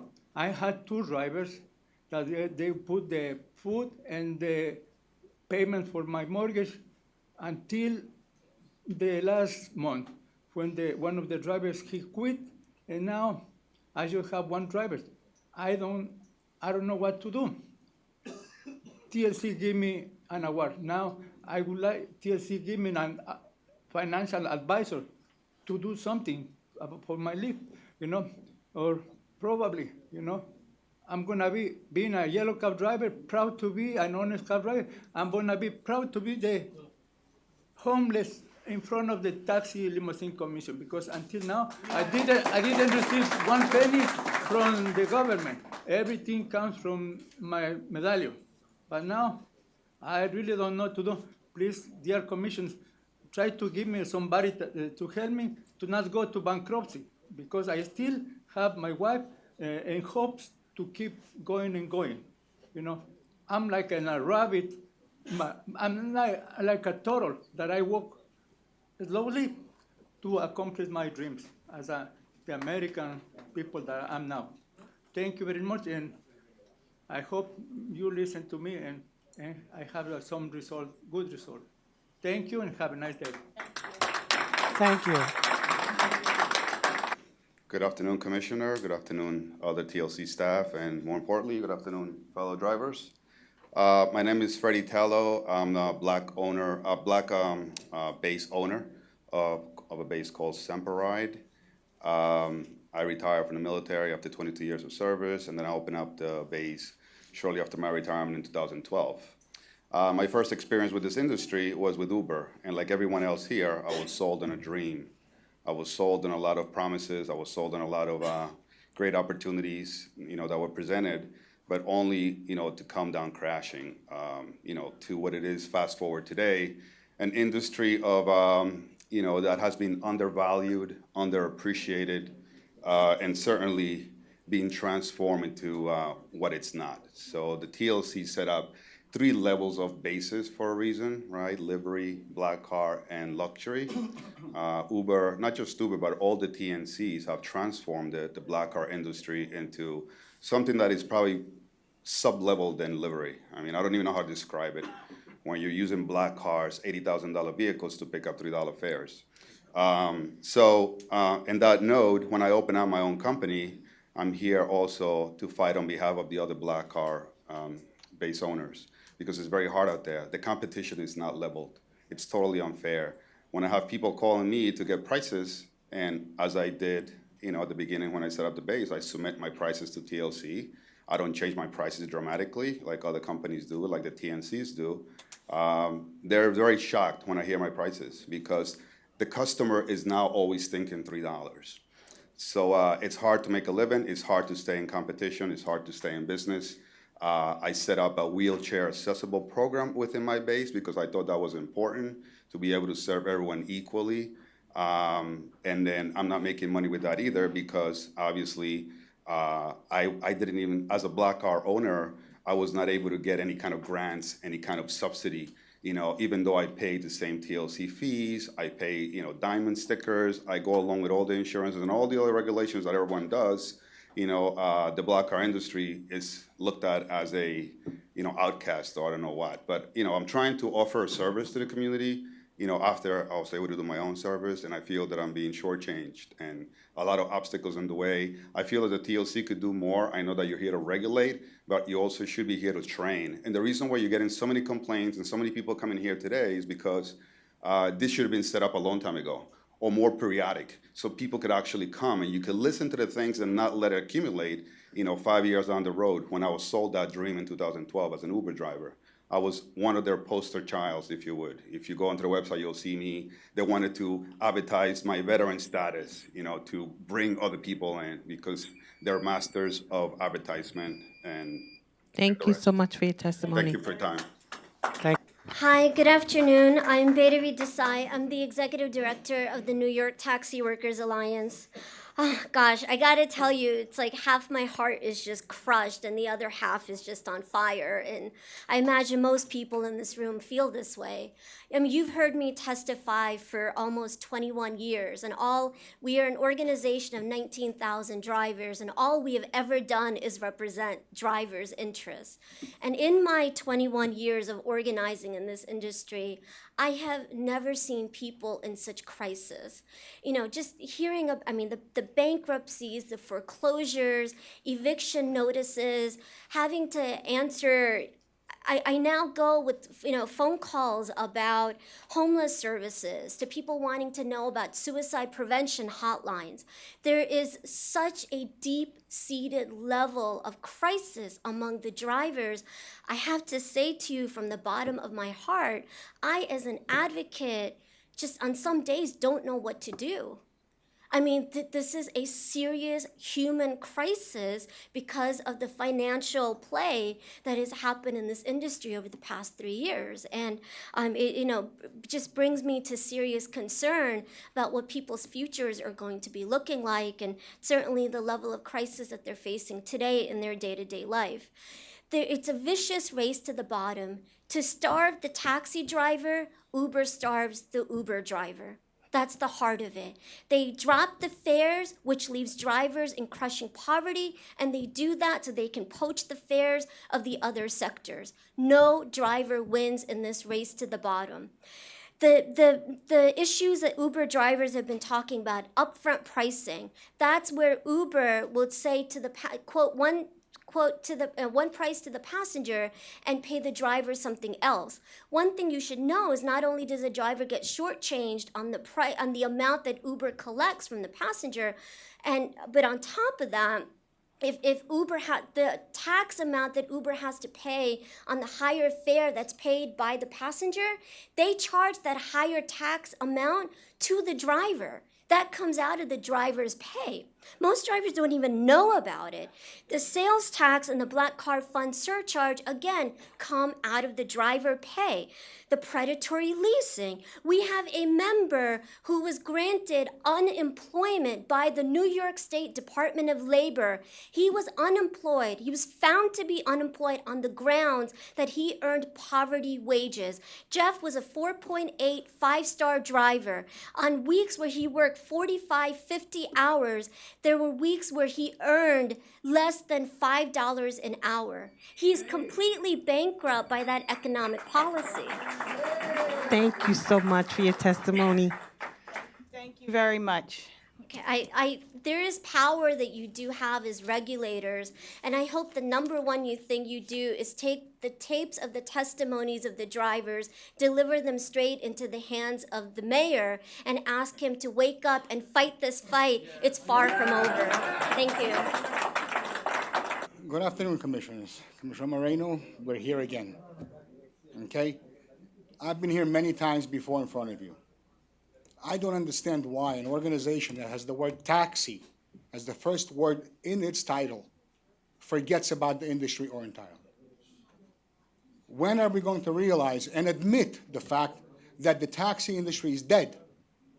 It is completely dead. The people behind me are telling you horrible stories. All you're doing is listening to them and at best telling them talk to somebody in the back. And that's where it's going to end. Because time and time again, you've heard all these stories and you've never did a thing about it. Not one thing. You're touting your numbers that you made 70 million pickups in New York. Yet the medallion now costs $240,000. You're not mentioning the fact that 3 months ago, you had 8,000 green permits on the road. Now you have less than 5. If you're doing so many pickups, where are all these cars going? Why is the medallion worthless now? When are we going to hear the truth? Tell these people the truth. Find another job. Get into another business. They're never going to recoup their money, ever. And as I've told you before, this farce of a program for wheelchair-accessible dispatch is exactly what it is, a farce. It's never going to work, and I told you it's never going to launch, and you told me that you think it's going to work. And who was right? And the reason I was right is because you will never, ever support this industry. There's no money in it. And when you tell people it's not your concern, it's the city or the state, you as commissioners have to go to the city and to the state and argue for us. It's time to take action or come clean and say, get out of the industry. This industry cannot support 150,000 drivers. It cannot, physically. It's not a wonderment why our fares are so little. Yet, the handicapped community or the wheelchair accessible community cannot get a ride. Whose fault is that? There's enough cars on the street, why can't they get service? The contract that you took on for that expressful dispatch is a farce. It's not working. It's not going to work. You will never be able to launch it because you're not addressing the underlying problem. You are not. There are no drivers to support your dream. This system has to change. It has to be put back together from the start. It's broken completely. You will have no wheelchair accessible vehicles. You will not. And you know that yourself. You can see how many permits have been given back. Every single day we're selling these green cars, painting them black, and sending them to different states because they don't have drivers. Where are all these drivers? Why are you getting more drivers? 150,000 drivers. What do you want to have? 200,000 cars in the city? It's impossible to do. Thank you It's so not much for your possible. testimony. Hi, everyone. I came here today because I'm thinking of making a multi-million-dollar investment in the yellow cab industry, and I wanted to hear a little bit about the industry. I stood downstairs for 2.5 hours. There are only 40 people in this room. There were 250 people downstairs, half of them waiting in the rain. I see a terrible disconnect between your commission and the industry that you regulate. There doesn't seem to be any empathy, and I think part of the problem, I heard one of the drivers earlier ask if any of you had ever been a taxi driver, and there's no empathy. What I suggest that you do is that you make it a requirement for anybody that sits in this dais. You don't have to drive for a month. Drive one shift, one 12-hour shift. And you will completely get it, because you don't get it now. These people are virtual slaves. And there's nothing that you all are doing about it. And I'm also very concerned, as an investor, to make an investment of multi-million dollars. I was talking to Melrose, one of the unions that has taken back hundreds, untold numbers from these poor souls. Terribly concerned that people that work in this commission, high-level salaries, creating regulations that are stifling to the drivers, that then quit and go and work for Uber for high salaries. I can't think of anything that sounds more fraudulent to me than that. And it surprises me that in the very glare of daylight, this is being allowed to occur. It's just, it's incomprehensible to me. Thank you very much. Good afternoon. My name is Bernardo Celerino. I started driving yellow cab in 1988. I'm an individual medallion owner. I have seen a list of 11 points on the table today, and it's impossible to address it in 3 minutes.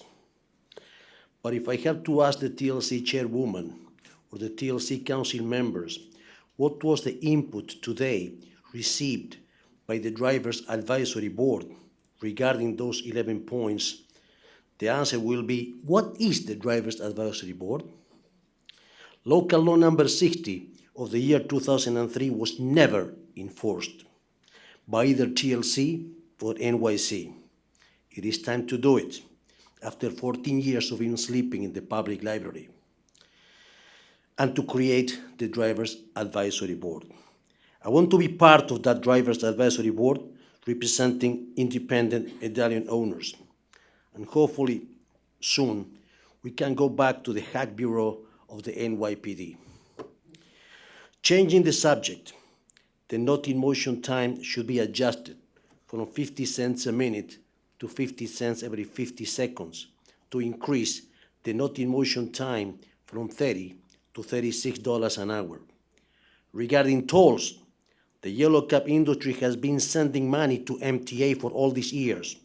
So it is time for MTA to pay back to the yellow cab industry by giving us free tolls in New York City. Regarding Uber, is any impediment for the Taxi and Limousine Commission to run the app business? That's it. That's all I have to say. And within my 3 minutes, Commissioner, I handed a copy of local law number 60, my number, my connection, any way you can contact me. We will definitely follow up with you.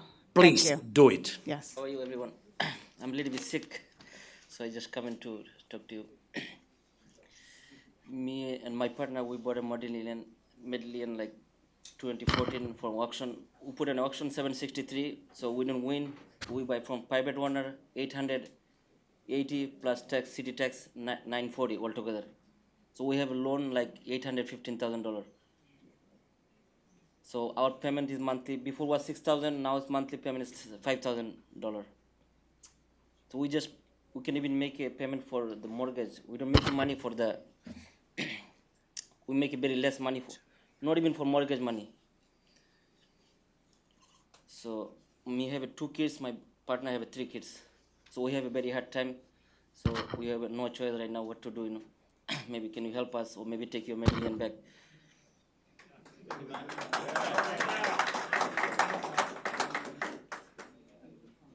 Because we don't have any passenger, people don't want to take any good taxi anymore. Only like couple of hours, rush hour, after rush hour, they're taking black car, everyone, Uber.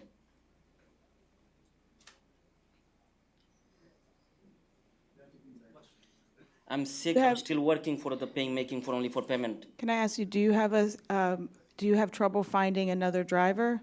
Nobody want to drive this. This is a handicap. It's accessible? Handicap, yeah. Okay, so you're having trouble finding a driver Yeah. that wants to drive an accessible taxi? Not even one. Not even one person want to drive. Okay, thank you. That's it. Thank you. Mi nombre es Pablo Ureña. My name is Pablo Ureña. Manejo un taxi verde, I drive a green cab. pero este encuentro me parece grandioso. This is a big deal, this meeting. Me parece grande porque quienes producimos el dinero en la industria estamos pidiéndole favores a la TLC y a las autoridades. The ones that are trying to make the money for the industry is asking for help from the TLC. My name is Javed Tariq. I'm working with the New York Taxi Workers Alliance. As you see that all day long, a lot of people were talking about this all economical situation about taxi drivers, what is affecting on them by Uber. It's not Uber, Ubernomics. But I have to talk to some different thing. As you know, maybe a couple of days ago, you guys saw in New York Times a big article about how Uber is manipulating drivers and playing that games. They are not the just first people who started manipulating people by the technology. They learn from TLC. I tell you how. Yeah, it's in the technology. Yeah, they are manipulating driver through their technology. But TLC is manipulating driver, sending summons, unfair summons. 9 million people are your force who just pick up the phone or other motorists. You could ask this motorist and send them $500 summons. This is not fair. You people has to do proper investigation and send the summon to the drivers. One summon, it goes to whole week's income of drivers go to in TLC pocket. TLC is the most revenue-making machine in New York City on the backbone of these hard-working drivers. Every day in our office, if we got 100 people, 80 people come with those summons, which they have no idea that they cross any private motorist or any other things, and TLC is sending that summon. Those summons are so scary. They put 5, 6 allegations and then manipulating them. If you're not gonna pay, you're gonna lose your license, you're gonna lose this, like that other gentleman having a $6,000 fines. Please think about it and lower your fines, because it is just not just making machine. Everybody is taking money from hardworking people. The second thing, You have to control on your TLC office for those agents who are telling everybody, because when driver got those summons, they got upset. They go to the TLC to talk about this. There's so many people wearing suit boot who has no TLC representation by the rules and regulation of TLC, and they are looting those people. So you have to control that. If you have to allow only TLC certified representation at the TLC. I just want to make sure you're talking about people that are Rep. they're offering services to rep TLC Correct. licensees. Okay. Yeah, so they are not, because before, all rep was certified by the TLC. They were able to stand there, but now everybody wearing suit and telling to the driver, okay, give me $200, I will do this, I will do this. Thank That you is so big much for corruption your going on there. testimony. Thank you. Thank you. Good afternoon, ladies and gentlemen, Commissioner. I'm here to talk about the yellow medallion industry. I'm going to read it through my notes. The yellow medallion taxi industry has been decimated. The taxi garages are closing left and right. Medallion owners are declaring bankruptcy. Medallion owners with large loans who cannot make their payments are dropping off their taxis and medallions at the lending institutions. The drivers cannot make ends meet. More than half the yellow medallion taxis are sitting idle in their taxi garages. What is going to happen to them? This has happened because New York City and TLC both have given the app for hire companies free rein to operate an unlimited number of vehicles, over 90,000 as of last year, without regulations or concern for drowning the existing yellow medallion owners and bases that operate them. There is unfair competition. Yellow taxis are required to have wheelchair-accessible vehicles. The app for hire companies do not have the same requirement, and if by any chance the TLC has made any push for this rule with them, they, Uber, Lyft, have managed to bypass it by diverting the calls to other wheel-accessible companies. There are a limited number of medallions, 13,700, which are regulated by New York City and the Taxi and Limousine Commission. The app for hire companies are asphyxiating the yellow taxi industry by a margin of 7-1. Uber, Lyft, and every other app company have an agenda to take over the yellow taxi industry. With all due respect, where is the TLC?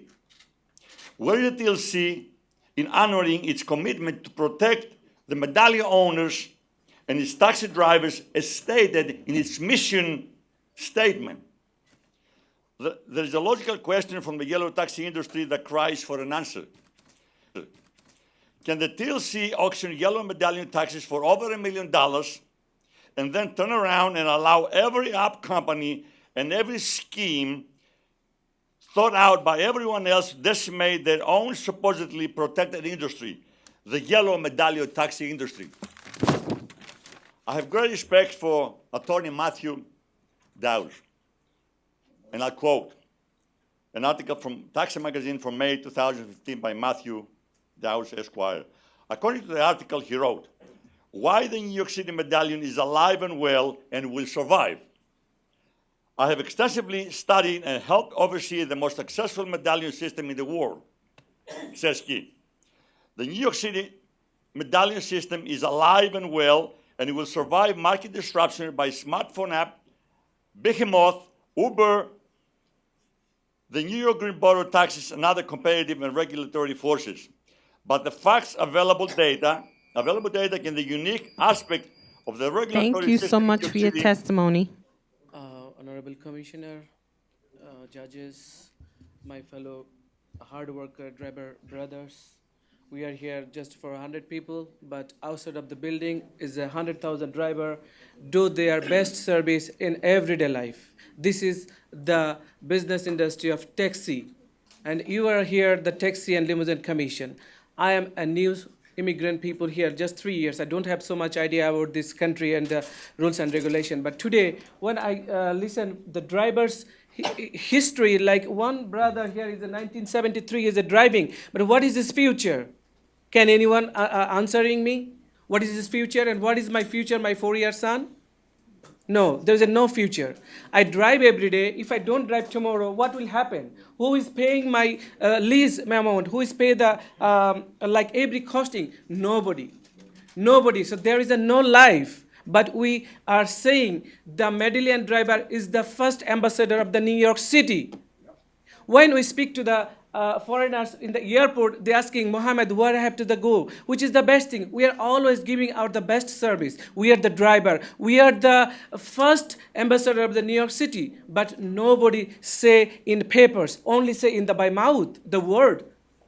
I'm sorry to say that I'm speaking the different language. I'm speaking Bengali, you know. I'm from Bangladesh. But I'm looking for the interpreter, but she's not here available. Anyway, I'm trying to explain something. Almost everything is happening, you know. Almost drivers saying everything for their life. We do have someone who could provide a Bengali interpretation. No, Tipu can provide. Yeah. Anyway, let me Thank finish you. because there's no time, Okay, only 3 but minutes. Your English is extremely good, so I can. Okay, Yeah. thank you so much for your Okay. cooperation. Anyway, I'm just saying some few word because there's a limited 3 minutes. Is nothing like 3 minutes. Their life is a 300,000 minute. Every driver's life in suffering here every day. So 3 minutes is nothing. I just want to say something sharing. I don't complain to any other particular like yellow, black, nothing. We are working here. We want to do New York City much better and beautiful city. This is our duty as a driver. So my proposal is for their driver future, every driver should be after 1 year, they should be listed in the Taxi and Limousine Commission for their future. The black car fund reduce 1% and 1% goes to the direct to the driver's account. So that after say every year, whenever they retired, the money goes to there and I don't need to the back to the any other person. Give me some money because this money is my working money. My blood waste my money. So this is my proposal. The minimum fare should be $10 and the equal opportunity for everyone so that the yellow driver, you know, the yellow is our heritage of the New York City. I'm driving the black car, but I know what is the history of yellow. I'm respect my all other brothers. Anyway, the commission, they don't take more than 10% commission. The Taxi and Limousine Commission is the highest authority. How the Uber, Lyft, Juno, and other company, they take the different commission. This is not the fair. If the commission is fair, they do something Thank you, because sir. you are the guardian. You are the guardian. Okay? Thank you so much. Thank you very much. Thank you. Respected commissioners, good afternoons, and my colleagues. So we came to this country as American dreams, and we have invested few hundred thousands to buy the medallions, and after now is going to bankruptcies. Why the bankruptcies happening? Due to these big companies. Now we have invested 500,000 somethings, and those billions investments, their company, we have to compete in the same street. They don't have any law. They don't have to follow law, and they don't have to pay the high interest, insurance. So we pay high insurance, and the amount is same. So we walk in the same street, and they have very different rules, different type of rules. There's a very, what to say, there's a big discriminations for us, for the yellow cabs. And now much of my friends, they are going to bankruptcy. So banks, they don't refinance. All this is, so you have to take care of this, all yellow industries. That's all. Most of the points are my friends, they told us. That's it. Thank you. My name is Hang. I hereby to represent not just myself, but my fellow relatives, my friends, and friends of friends who are also driving for a living. That's roughly 300 families I personally know now that are struggling because the industry is out of order. High expenses and unstable income is hitting each and every one of us hard. Some of us are living in fears and worries, not knowing how to pay for the expensive car loans. I pay $50,000. I just started the business and I want out. What's your weekly or monthly payment, if you don't mind sharing it? $600. A week? A week. Yeah. Okay, thank you. Less sometimes. Okay, back to story. We need to set a limit on the numbers of for hire vehicle license issued every year to reduce our currently driver oversaturated condition. That's the problem. Hoping to restore the balance on supply and demand. And as of now, we drivers so very often find ourselves in situations where we have to wait more than 1 hour for just an $8 job. That's gross. After that, we are left with $5.12. And for hire vehicle driver. I'm sorry. Yes. On those like minimum fares where you get $8, is there commission taken out of that Yes, of as course. well? Okay. Not to mention gas and other costs.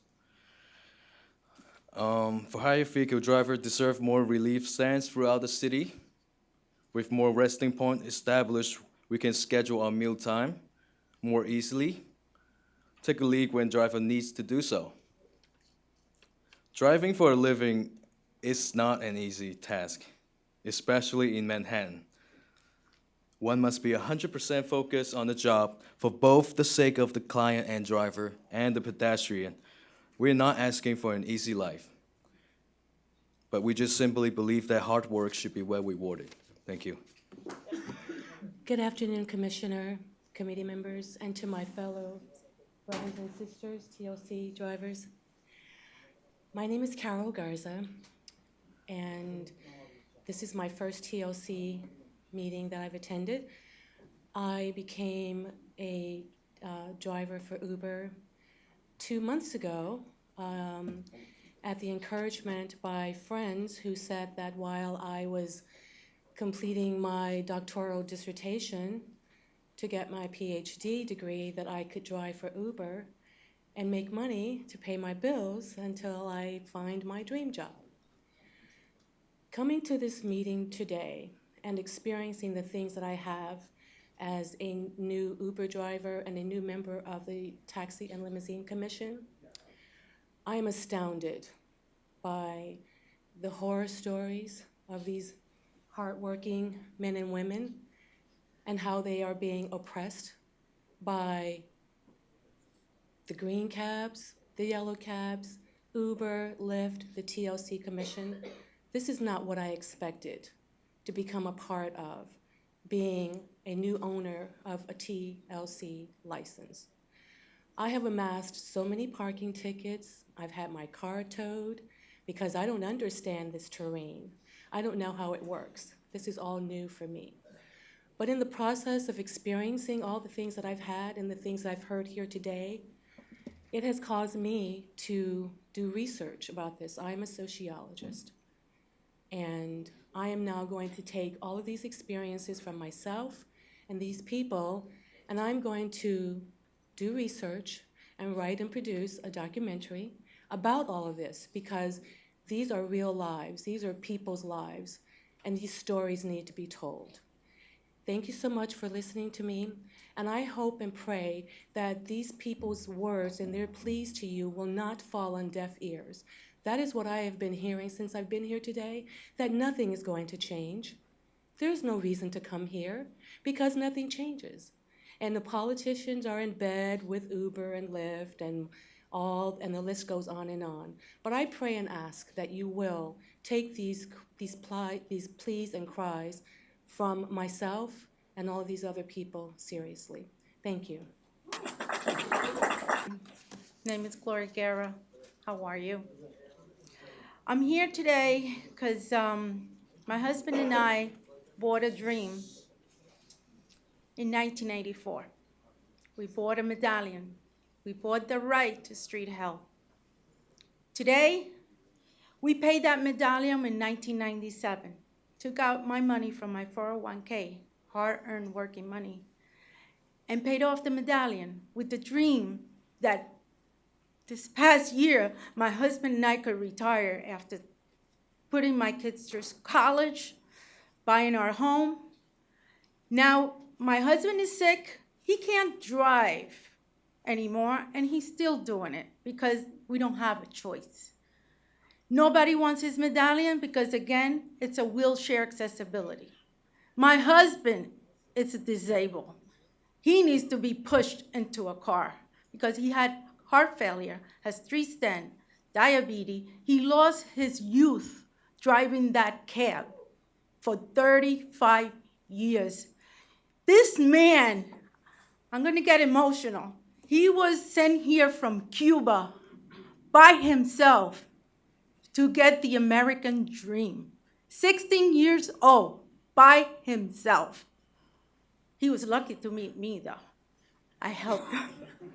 And today I sit in my house and I feel like Linda Blair, because in my wildest dream, you know who Linda Blair is from The Exorcist? In my wildest dream, I thought that this medallion today will be worth 0.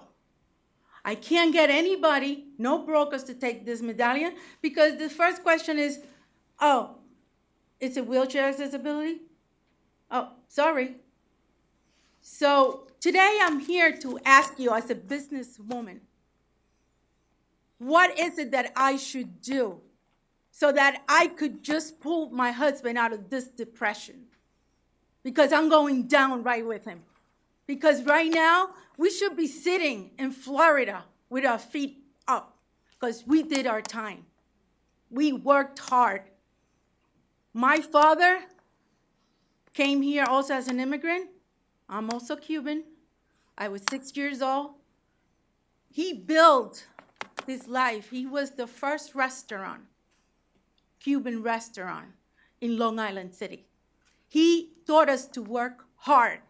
He did not take 1 penny from the city to help him with his children because he had pride. So did my husband. So do I. What do I do today with this piece of metal that's worth nothing? Thank you for your testimony. Hey, good afternoon, everybody. I can only speak law because all my friends explained to a lot of things. You, Commissioner, you know better than us.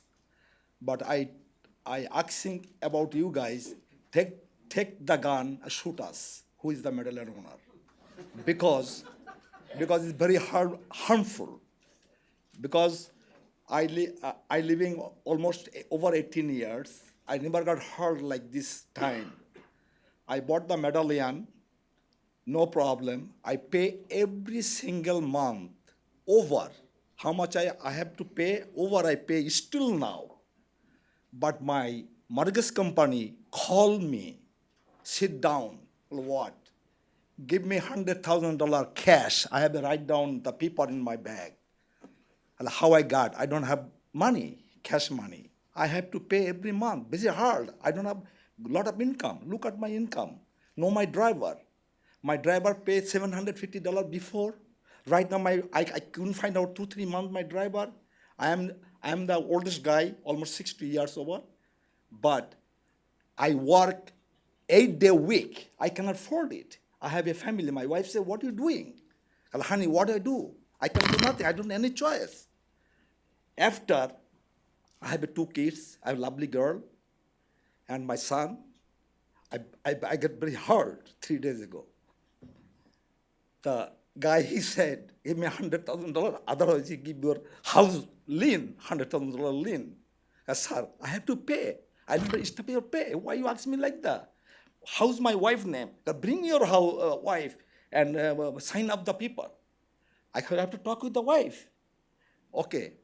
After they decide the $18,000, I pay $3,900 a month. My insurance gonna be $1,000. Workers' comp and regular, this liabilities all coming like that. My car payment is almost $700, right? My car fixing and everything is gonna be a lot of money. Almost $700,000 I pay every month. I'm cab driver, I don't have driver. How much I make it? Everybody knows here. I tell you, Commissioner, I request to you, I explain, I take care of you. It is not enough room. I give you a room, whole room, come one day, all team. And I put up the 500-600 people, order and medal. If you give me chance, I work for you.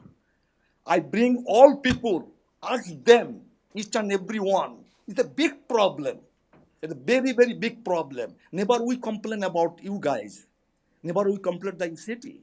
right? Why is coming right now problem? Thank you for your testimony. And after my son, my wife give him $5 each every Thank you, day in sir. school. He Thank you, don't sir. eat. He don't take the tiffin. I'm sorry, sir. It's time for the next person. Thank you, sir. The down payment.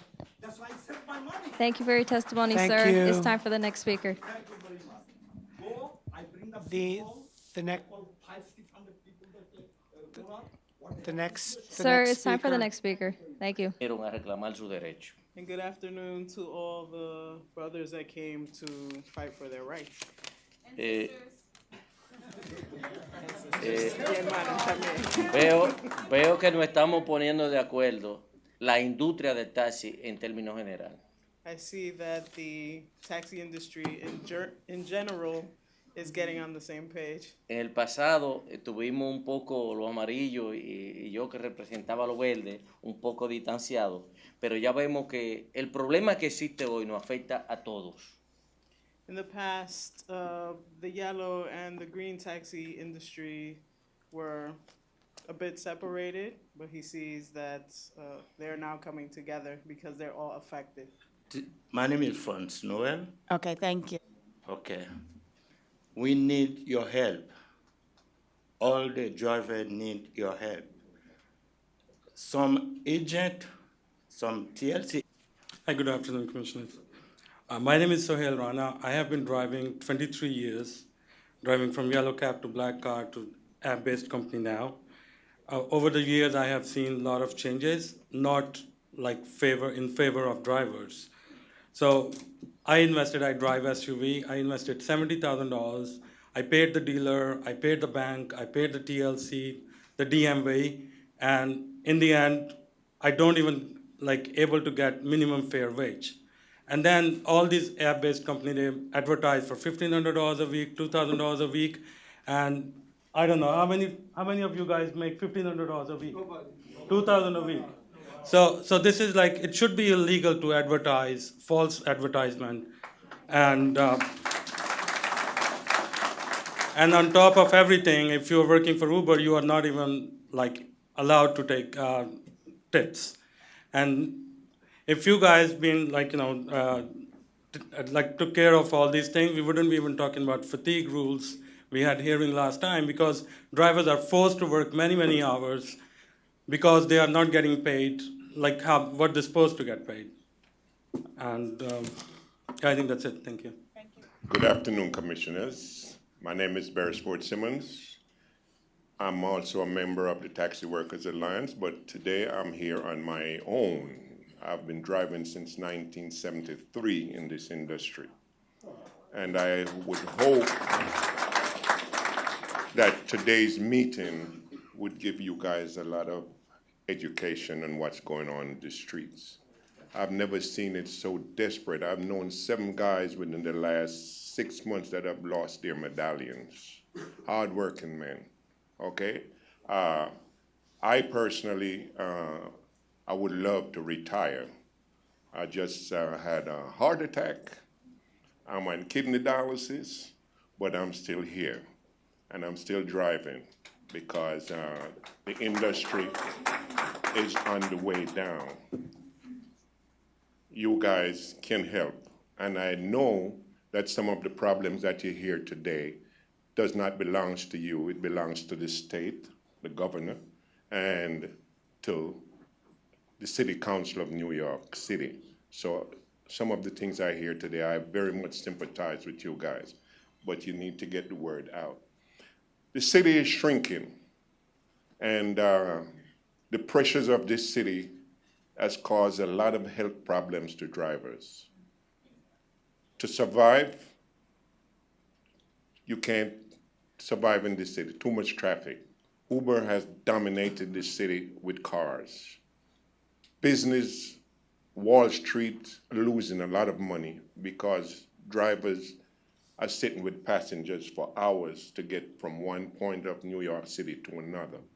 From going to the east side to the west side, it takes you at least an hour to get there, okay? So like I said, I sympathize with you guys very much, and I wish you guys could do something to help the drivers health-wise, because I've seen too many drivers. For instance, I have one friend here who is kind of senior like myself. I'm close to 70 years old, and he has to change to a wheelchair accessible car, and I don't think he can handle it physically to help pushing the passengers in and out. So you need to do something about the age brackets and the wheelchair cars too. And I thank you very much for hearing what I have to say after 44 years in the industry. Thank you. My name is Jose Molina. I've been driving for about a year and a half now. Just like Sohail, I invested $75,000 on my vehicle. It lasted 6 months. I had to return it back. I can't do $5 rides anymore. So out of that $70,000, my trade-in New York was $15,000. I had to go out of state in order for me to make some money out of it. Now I had to get another vehicle, keep doing the same rides. So unless you guys decide to do something about it, where we can make a little bit more money so we can sustain what we do for a living, it's not even worth it. Uber takes commission, and so does everybody else. The TLC makes money, and the companies that rent the vehicles, and the insurance companies. I also own another business. As a tow driver and owner-operator, we're capped on how much we can make. $5 a mile, 125 base. So why can't we do that for everybody else in here? We're all trying to make the same living. Doesn't matter if you're yellow, green, Uber, Lyft, doesn't matter. We're trying to make a living. We're trying to feed our families. We all have mortgages over here, most of us do. Our mortgage is $2,500. How am I supposed to pay a car, a $75,000 car? Just my $2,500. I can't. So it's up to you guys to decide for us, see if we're worth it. Because the way it's going, none of us can afford anything here. Everything is going up, except our fares. Everybody else is getting paid, except for us. And the funny thing is, the ones that's supposed to make money, the drivers, we're not making it. We're barely surviving. We're becoming the next slavery. That's what it is. And the Uber pool, it's just gonna get bigger and bigger. Next thing you know, we're gonna have buses. That's what the next Uber pool is gonna be, a bus. And the driver is gonna make $3.25 for every single ride to go 10 miles for one person. Doesn't pay off. Not to me, not to anybody else. Thank you. I'm going to first just start by saying there was a lot of things I was going to talk about, but I hear a lot of the men and women here already bring up a lot of the points. I'm going to just talk about my experience as a driver. I've done a lot of things. I even come here and look at the setup here and really interested in that. I even noticed some of the workers because I used to do that also. But my experience as a driver, I really like driving. I have the opportunity to work in the greatest city in the world and meet the greatest people from all over the world. So every day that I get behind the wheel, it's like an honor, and I'm excited about it. Still, been driving for years. But lately, when I came back to the city to start working, I noticed that there's just been like a form of like vampireism that's going on. Blood sucking from TLC, from the app base and yellow cabs. I did all of them and do all of them still. And definitely from the police officers. And I feel that there's like a feeding frenzy that's going on here. I don't know how it's able to be justifiable that you charge $600 to inspect a car or register, this start off period, $500 to register a car. You speak to passengers about that and they say, well, you know, can't you do this part-time? No, you can't drive part-time because your bills are not gonna allow that. So you have to do this full-time, and you can't even do it full-time. You have to work overtime just to make what you would make as a full-time worker. So I don't see that it's possible for me to do other things that I should do, like spend time with my family and or maybe any of the hobbies. One thing that I do see is that there's a lot of traffic, and it's not only because of app-based companies. It's also the traffic from the construction, a lot of construction. Every city in this block has construction. And if one doesn't, the next block has two. They close the lanes, they close the sidewalks, don't turn here, don't turn there. And I don't know if these people that make these laws actually drive in the city, but it's hard. Double park UPS truck, FedEx trucks, triple park. No one says nothing to them. And they make so much traffic, you can't even get by. And their fines are the same amount as our fines. Why don't they charge a business like UPS or FedEx $700 the same way you would charge me $100? You charge me $100, that's almost my day pay or half a day pay. But FedEx is gonna keep doing it because they can incorporate that in their stuff. Only thing I wanted to tell everybody that's here, if you have one of these things, it's a driver's license, a TLC driver's license. That's a vote. There's 150,000 voters right here. Make it last, make it work for something, because we're one of the biggest agencies. Thank you so much for your testimony. Thank you. Thank you. Hi, good afternoon, Commissioner and all officers, senior officers. My name is Sarwar Rafi, which is all of my friends and family, which is all of our friends, basically engineer, things they are explained. We are same page. I'm driving taxi. I have a million owner. I'm bought like $1 million. Is everybody getting the problem about the mortgage? I don't have to explain so many things because you know better than me, because you are making rule. So it's my idea, not your idea, which is we are paying mortgage $4,000 and more than $1,000 for the insurance. So it could be like almost $5,000 only for the car and million, beside the insurance and million, not with the car. So if you go with all together, almost $6,000. I think nobody makes $6,000 every month. So it's my idea, if you got to sit with the insurance company or a bank, they do the loan modification with us, just they give us. We're not gonna walk over, give the million back and go back. No, this is our job. I need to do something. I'm not gonna go for any other job. Can I ask you something? Most mortgages that we've seen for medallions are 3-year. They finance every 3 years. Yes. Is there any products where the monthly payments could be lower and they're spread out over a longer period of time, like a 30-year house mortgage that you usually see? Yes, which is our Obama did like that. If you go with the bank, I think I spoke with my attorney. My attorney gave us advice. 2.5% to 2% interest rate is belong to 7 years. After that, 35 years. Then I think affordable for everybody.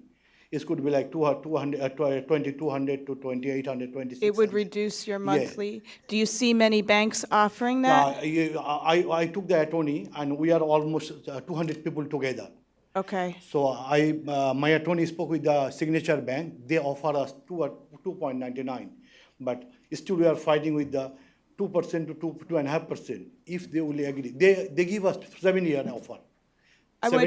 We would like to maybe get your contact information and learn more about some of the. We don't obviously regulate banks or insurance companies, but it is very helpful for us to know what the common practices are and what can be helpful. You still have a power. You are our guardian, so you should talk with them. And if you pressure them, so I think we are safe.